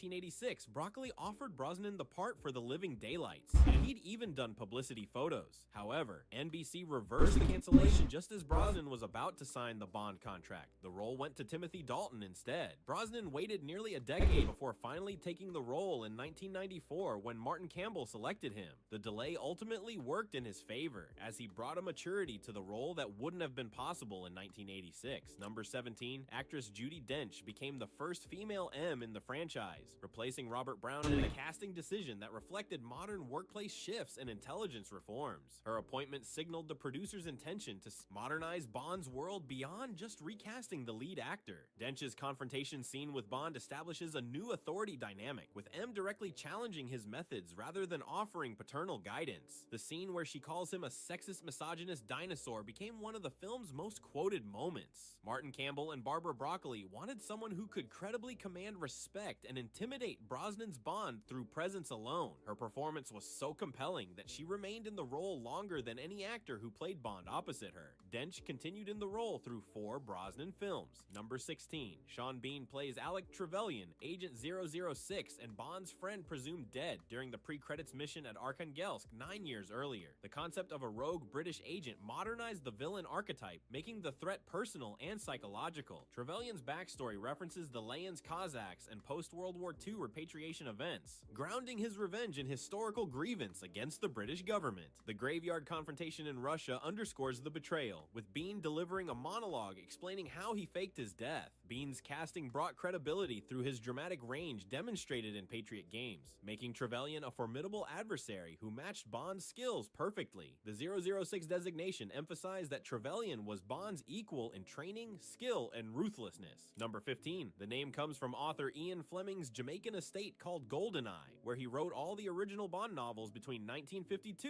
and 1964. Fleming also named a World War II intelligence operation Operation GoldenEye, his contingency plan for maintaining contact with Gibraltar in case Germany invaded Spain. The film honors Bond's literary roots while modernizing the narrative using the name for a satellite weapon. Designer Daniel Kleinman created opening titles that blended traditional Bond imagery with computer graphics, replacing longtime designer Morris Binder, who had passed away in 1991. The title's dual historical significance gave the film a deeper connection to Fleming's legacy than most Bond titles. The combination paid tribute to Bond's past while signaling its future direction. Number 14, the dam jump was performed by stuntman Wayne Michaels at the Versailles, Hey, Fetter! Switzerland, dropping 220 meters in one of the highest bungee jumps ever performed for a film. Michaels reached speeds of 100 miles per hour and came Welcome home, buddy. concrete surface studded with iron struts. The stunt was orchestrated by stunt coordinator Simon Crane and the Oxford Stunt Factory, requiring 2 weeks of preparation. Martin Campbell wanted an opening that established the film's high-stakes tone and showed audiences something they'd never seen before. The vertical drop shot was achieved without visible CGI, capturing Michaels in a single take with 6 strategically positioned cameras. The stunt became so iconic that it inspired a commercial bungee jumping operation at the same location. Number 13. Bond's iconic Aston Martin DB5 returned for the first time since Thunderball in 1965, appearing 30 years after its famous appearance in Goldfinger. The car symbolized continuity with the Sean Connery era, reassuring fans that the new Bond respected franchise tradition. The mountain road race pitting the DB5 against Xenia Onatop's Ferrari F355 became one of the film's memorable sequences.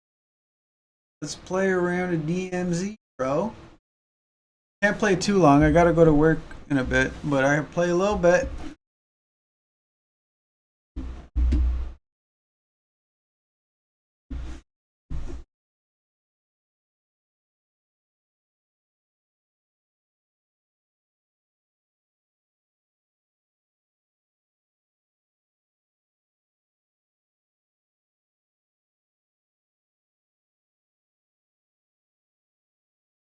Barbara Broccoli and Michael G. Wilson wanted familiar elements to ground Pierce Brosnan's debut, balancing innovation with nostalgia. Peter Lamont ensured the DB5 appeared pristine and faithful to original specifications rather than modernized with contemporary modifications that would have felt anachronistic. The choice to feature the DB5 without gadgets emphasized elegance over gimmickry. Number 12, the St. Petersburg tank chase used a real T-55 tank from the East England Military Museum, modified with fake armor panels for stunts. Special effects supervisor Chris Corbold's team purchased 3 tanks, costing between £9,000 to £11,000 each for the production. Much of the destruction was practical, with the 42-ton tank genuinely smashing through buildings, statues, and vehicles in 6 weeks. The sequence took place partly in St. Petersburg and partly at Leavesden Studios, where Peter Lamont recreated Russian streets. Director Ian Sharp led the second unit through complex choreography, with the tank smashing through a statue of Tsar Nicholas on a winged stallion. The production team had to coordinate closely with Russian authorities to film the on-location portions without disrupting daily life. Number 11. Actress Famke Janssen's character Xenia Onatop blends sexuality and brutality in a performance designed to embody post-Cold War chaos. The character was conceived as a former Soviet fighter pilot who becomes a ruthless assassin for the Janus crime syndicate. The lethal thigh crush scenes where Xenia hurts victims during encounters became infamous, pushing PG-13 rating boundaries. Janssen and Brosnan filmed an intense bathhouse fight using specially padded sets for safe choreography. Martin Campbell wanted a villain who matched Bond's intensity while serving as a threat, inverting the typical Bond girl dynamic where women were allies or victims. Her obvious pleasure in violence made her one of the franchise's most disturbing antagonists. Janssen's commitment made Onatop memorable. Number 10. Composer John Barry, who defined the Bond sound across 11 films starting with From Russia with Love, did not score GoldenEye. French composer Eric Serra was hired instead due to his Virgin Records contract. Serra composed heavily synthesized tracks that marked a dramatic departure from Barry's orchestral approach, creating a divisive score. Director Martin Campbell later expressed disappointment, citing difficulty working with Serra, who became uncooperative when asked to rescore the tank chase. John Altman ultimately provided replacement music for that sequence, incorporating a traditional Bond theme arrangement. The electronic shifts felt appropriate for some, but alienated traditionalists expecting Barry's brass-heavy sound. Serra never worked on another Bond film following the mixed reception. Number 9. Much of the production was filmed at Leavesden Studios in Hertfordshire, England, which later became home to the Harry Potter franchise starting in 2000. Eon Productions was unable to film at Pinewood Studios because it had been reserved for First Night starring Sean Connery. With little time to find adequate space, Eon found an old Rolls-Royce aircraft engine factory at Leavesden Aerodrome with wide hangars suited for conversion. The company leased the site, gutted the factory,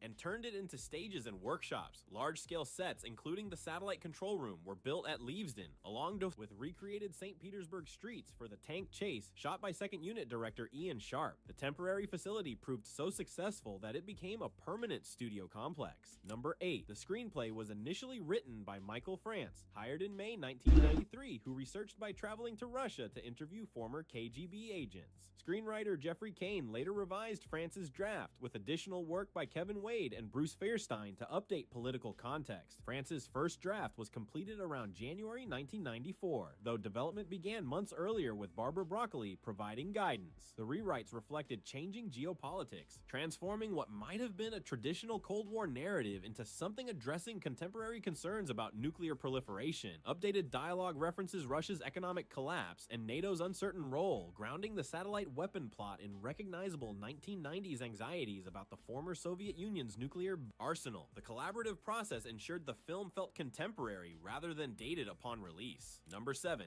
GoldenEye grossed over $356.4 million worldwide against a production budget of approximately $60 million, becoming the highest-grossing Bond film at the time. The film opened on November 17, 1995, to strong reviews as a successful return to form. The success secured Pierce Brosnan's multi-film tenure, with the actor starring in 4 Bond movies between 1995 and 2002. Global marketing emphasized Brosnan's combination of charm and danger, positioning him as a worthy successor. Barbara Broccoli and Michael G. Wilson's leadership proved effective, demonstrating they could carry the franchise forward after Albert R. Broccoli's declining health forced him into a consulting role during production. The box office numbers exceeded studio expectations and silenced critics who doubted Bond's relevance. Number 6. GoldenEye 007 for Nintendo 64, released in August 1997, became one of the most influential first-person shooters ever made. The game was developed by British studio Rare and featured innovative split-screen multiplayer that became a defining gaming experience for a generation. The facility level mirrored the film's opening location at Arkhangelsk, while other missions adapted key sequences, including the tank chase and satellite dish finale. The game sold over 8 million copies worldwide and won numerous Game of the Year awards. Its success demonstrated that movie-licensed games could achieve acclaim when given proper development time, rather than being rushed cash-ins timed to theatrical releases. Many players discovered Bond through the game rather than the films. Number 5. Barbara Broccoli and Michael G. Wilson aimed to blend Sean Connery's dangerous toughness with Roger Moore's charm, creating a hybrid approach that Pierce Brosnan's performance reflects throughout. Martin Campbell wanted Bond believable in both casino scenes and brutal fight choreography, avoiding excessive camp of late-period Moore films. Brosnan studied previous actors extensively, telling interviewers he leaned towards Connery's style but couldn't deny Moore's influence. The rebalancing extended to production design, with Peter Lamont creating sets that felt grounded yet fantastical. Screenwriters calibrated dialogue to give Bond vulnerability without undermining his competence, particularly in scenes with Judi Dench's M challenging his methods. The approach established a template that influenced how future actors would interpret the character. Number 4. Alec Trevelyan's backstory references the Lians Cossacks, anti-communist Russians who fought alongside Nazi Germany during World War II, and were forcibly repatriated to the Soviet Union by British forces after 1945. Trevelyan reveals his parents were Lians Cossacks who survived Stalin's mass executions, but lived long enough to have a son before his father killed his mother and committed suicide. This historical grievance grounds the revenge plot in actual post-war events that remain controversial. Sean Bean's monologue connects personal tragedy to state-level decisions, arguing Bond served the government guilty of profound moral failures. Martin Campbell and Jeffrey Kane wanted a villain whose motivations audiences could understand despite extreme methods. The historical detail gave the film intellectual weight unusual for action blockbusters. Number 3. The dynamic between Bond and computer programmer Natalia Simonova, played by Isabella Scorupco, reflects 1990s attitudes toward gender equality, with Natalia portrayed as capable and assertive. Natalia is the Severnaya satellite station's sole survivor due to her technical expertise and quick thinking during the weapons test firing. The control room hacking scenes show her as Bond's intellectual equal, with her programming skills essential to stopping Trevelyan's plan. She challenges Bond's methods and calls him out for his cavalier attitude toward death and violence. Martin Campbell and screenwriters wanted to avoid the helpless Bond girl stereotype that had become increasingly dated, though they included Famke Janssen's Zinnia Onatopp for contrast. Scorupco insisted on performing many of her own stunts to emphasize Natalia's competence. Number 2. The film introduced more realistic action choreography compared to 1970s entries, with gritty, hand hand-to-hand combat emphasizing physical consequences rather than bloodless brawls. Martin Campbell came from television and brought a grounded aesthetic that balanced fantastical elements with believable stakes, learning from Timothy Dalton's harder-edged approach. GoldenEye balanced Cold War nostalgia through Alec Trevelyan with modern espionage themes including cyber warfare and satellite weapons. The film acknowledged Bond needed updating without abandoning traditions, keeping the Aston Martin DB5 and vodka martinis while adding self-aware dialogue.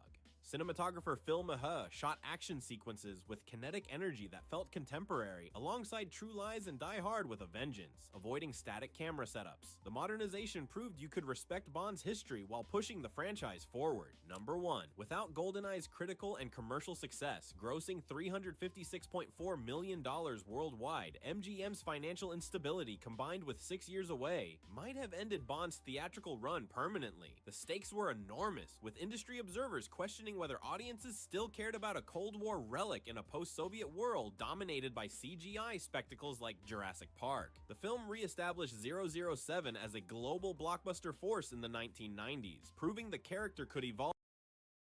Loading up.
What's up, Dorothy? Hey, Feder. Alright, hold on, let me get my earphones.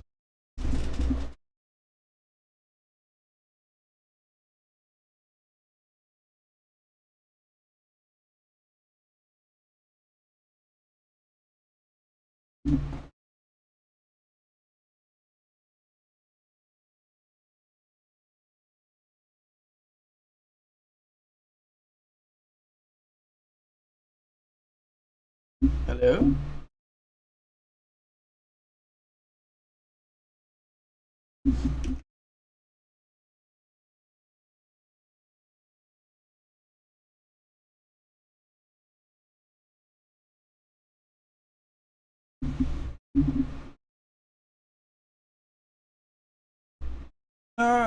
Hanging out. Whatever you want.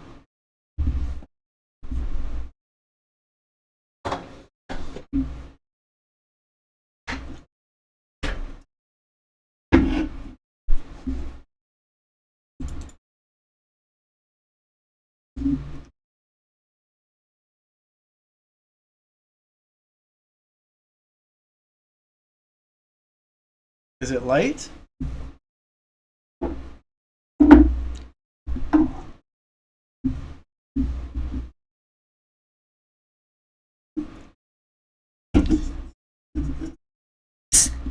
Ooh la la.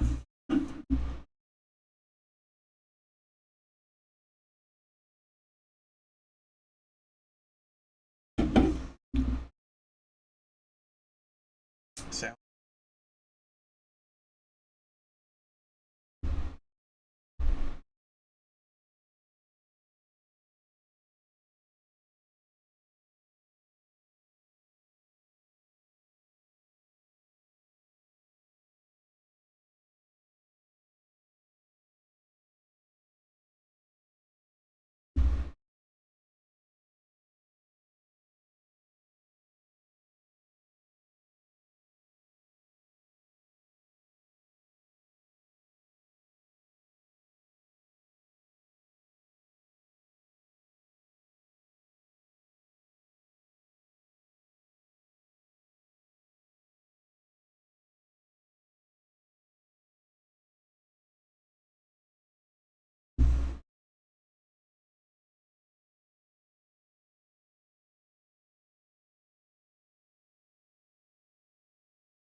Better, you're the host.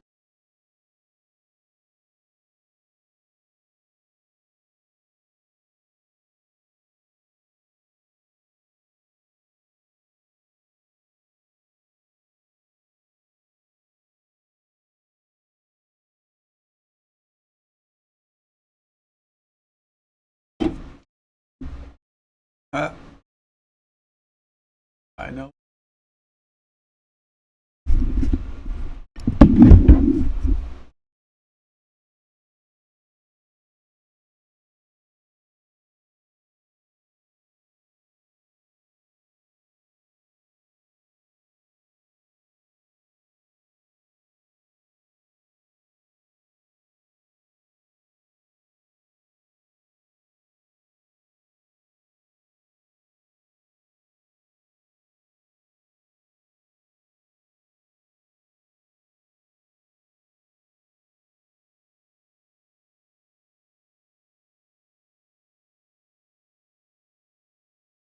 I got comms.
Someone at the gas station. Woo! There's some plates there, buddy.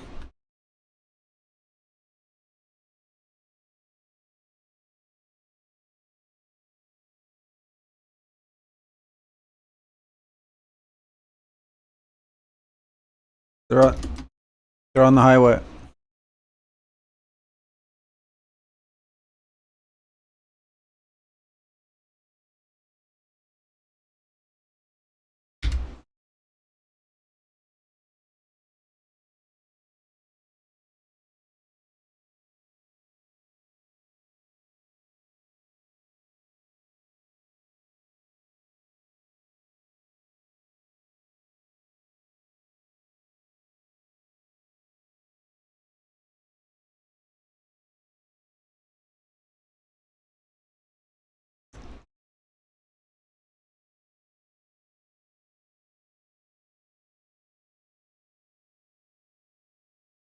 Hey, ¿qué pasó, güey?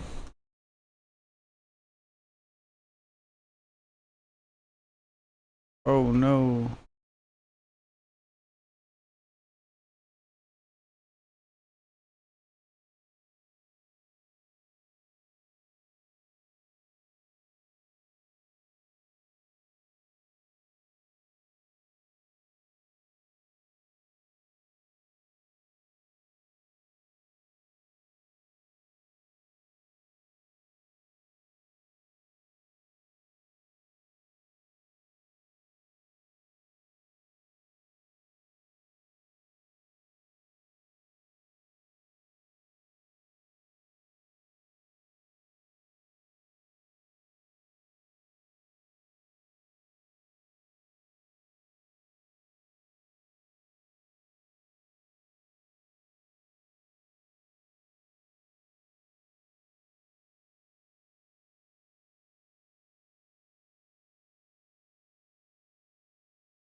Better, he's looking at me. Yeah, he's looking. That guy's looking at me.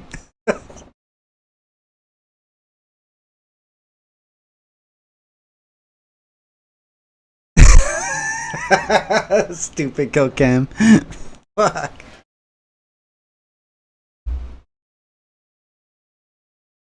Oh, where's this guy going? Don't run. No, ayúdame.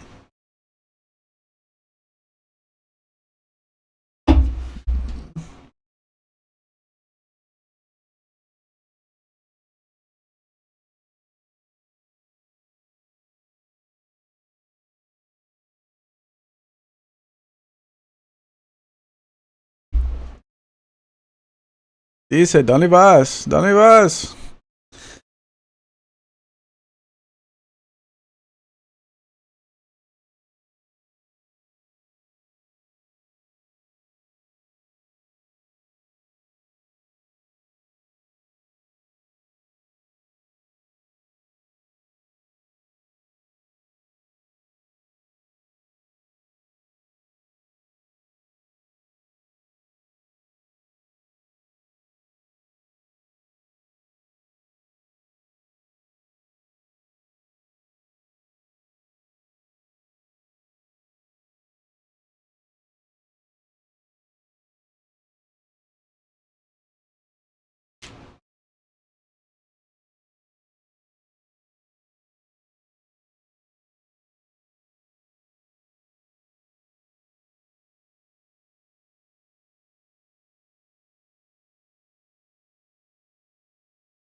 Ooh. Yeah, like you said, I should drop down from the north side, and because then I would have had that barrier. I should have turned back. I thought that barrier was the whole way, but it was like just straight up fence. I was like, oh, just a railing.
Who, me? Watching anything? Looking at cards? Cards in my hand.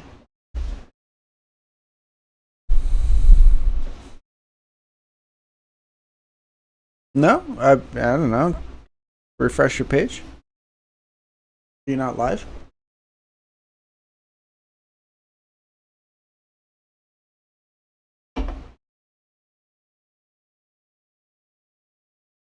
It's still the same stream. I didn't like end it.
I hear something.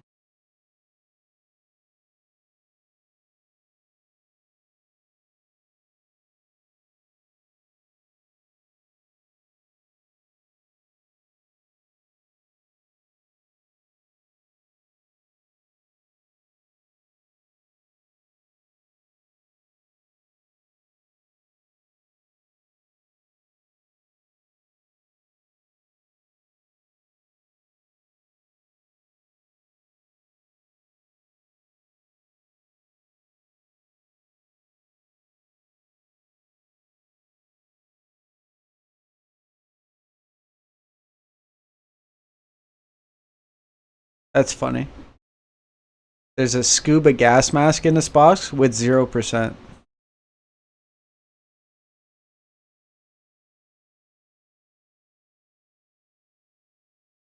Cool.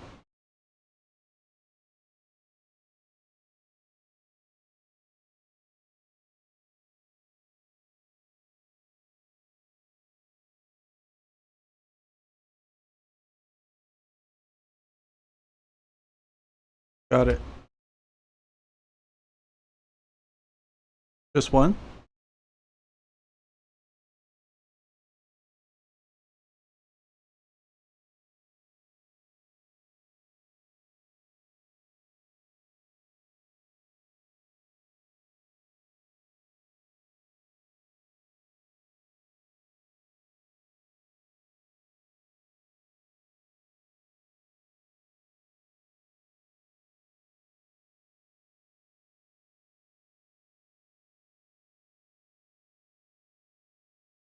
You have a medium bag?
Players.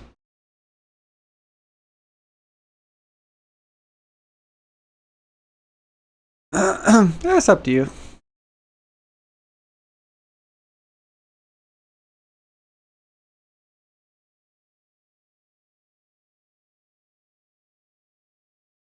I like it.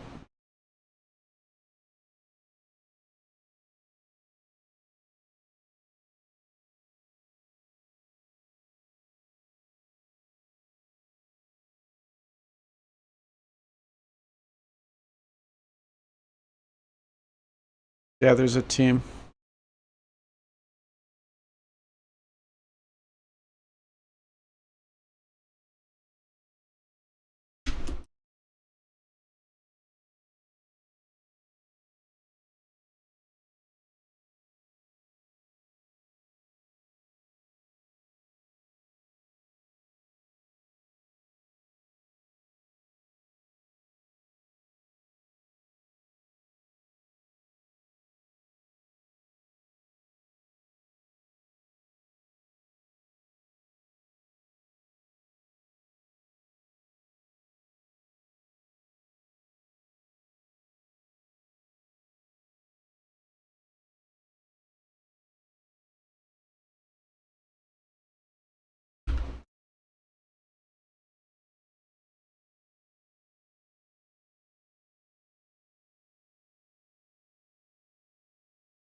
I'm down.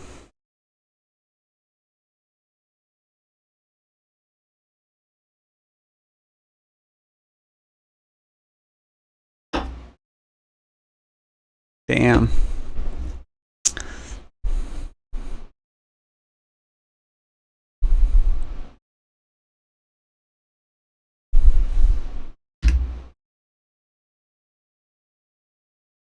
That guy with the yellow fucking character, man. I got a lot of rounds in him the first time before he disappeared behind the building. Fuck.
Jeez, Federer, I couldn't find nothing. No Xboxes, no PlayStations.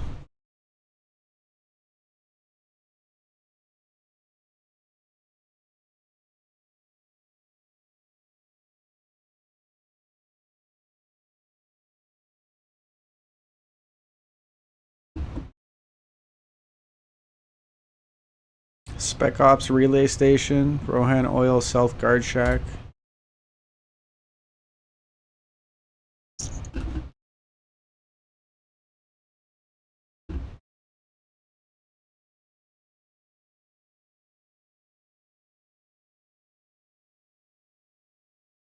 Both of them.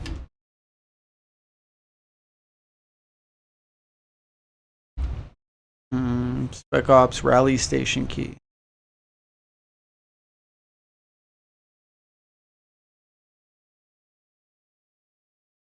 We could try it.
Console.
No, I didn't. I dropped it actually.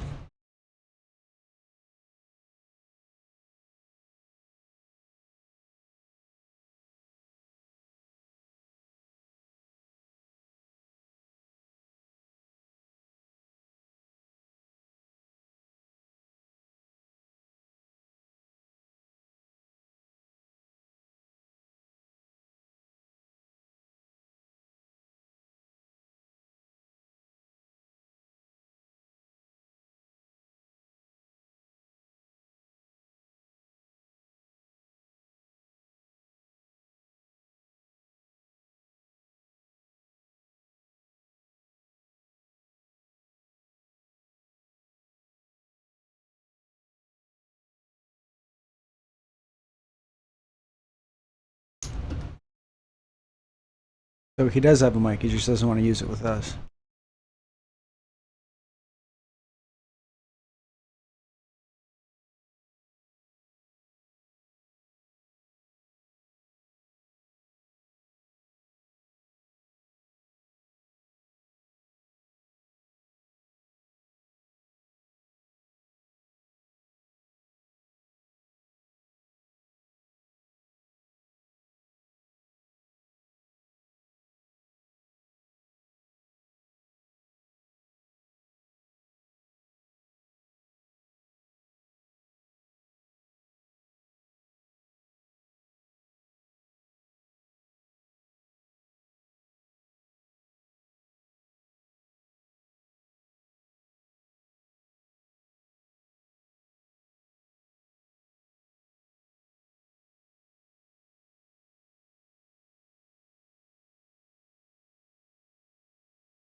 Too many non-headshots, Feder. I was shooting the belly button.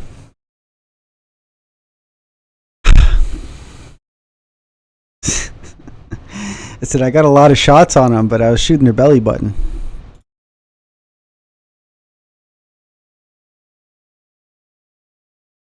All right, I got time for one more, Feder.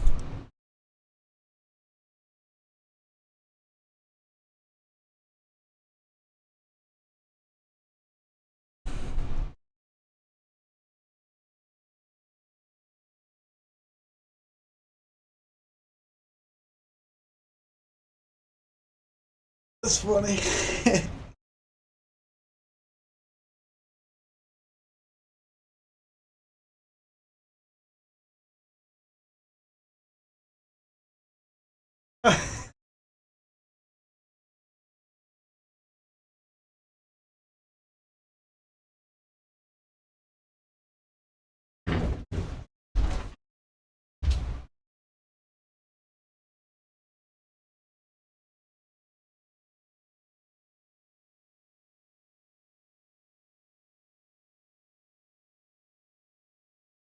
Oh, this is cool.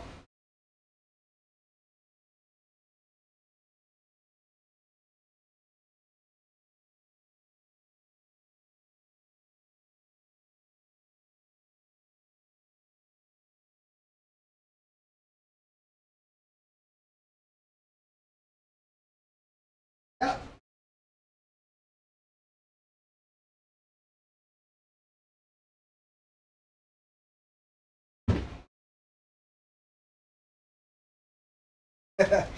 Yeah, it's crazy, isn't it?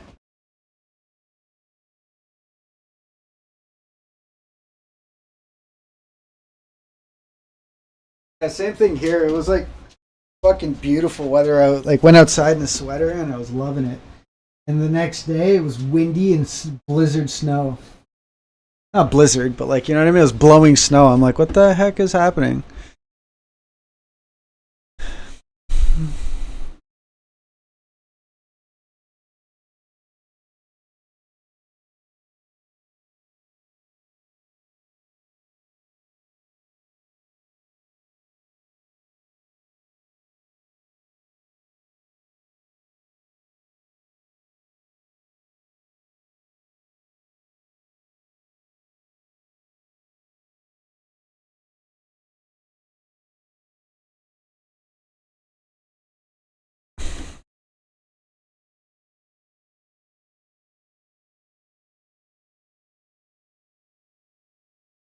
Beep, beep, beep, beep, beep, beep, beep.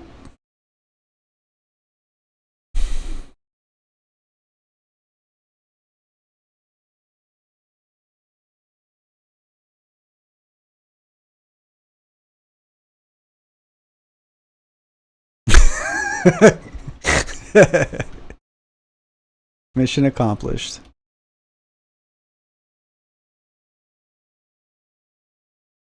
Oh, we got people.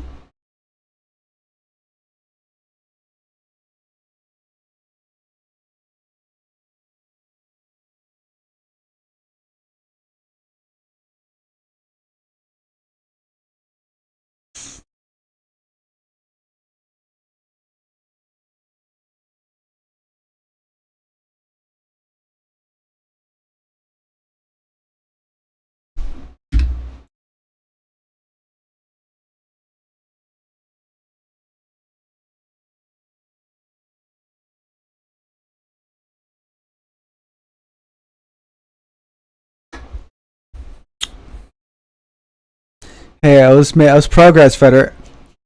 I did not shoot their belly button this time. I shot their chest. I'm making their way to their head.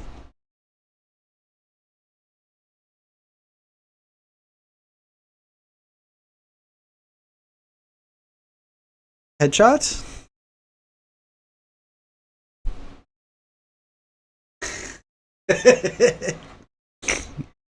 I bet.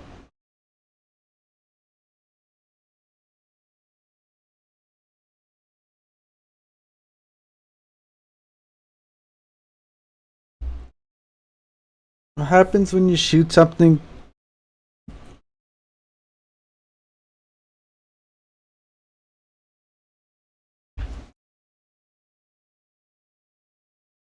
Never.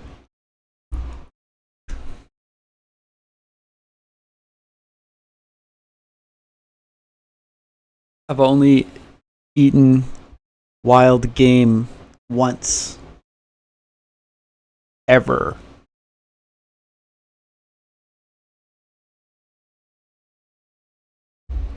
That's may not.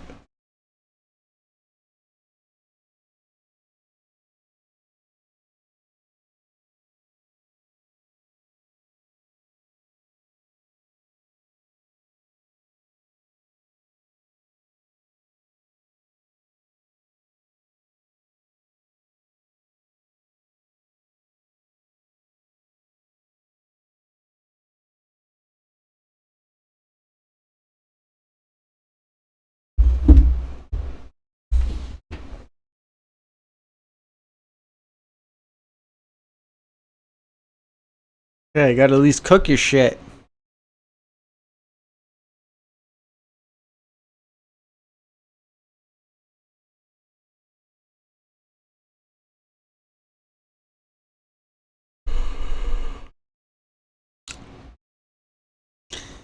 Eh.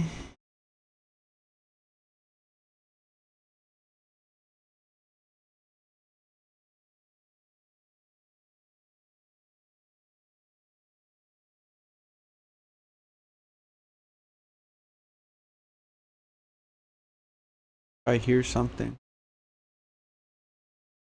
Somebody in a boat or a car or something.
Whoa, RPG, bro.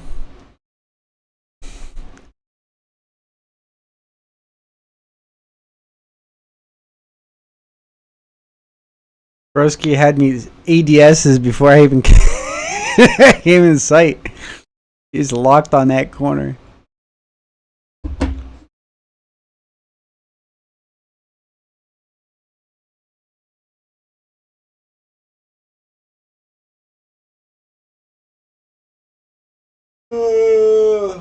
Feder, I'm gonna take off, man. It's good. Good seeing you. Yeah, sorry, dude. Catch you next time, though. You too. See you.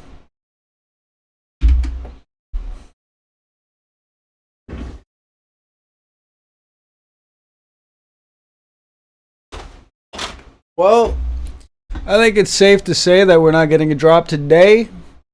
I will see y'all on another day. I would almost guarantee it's happening tomorrow.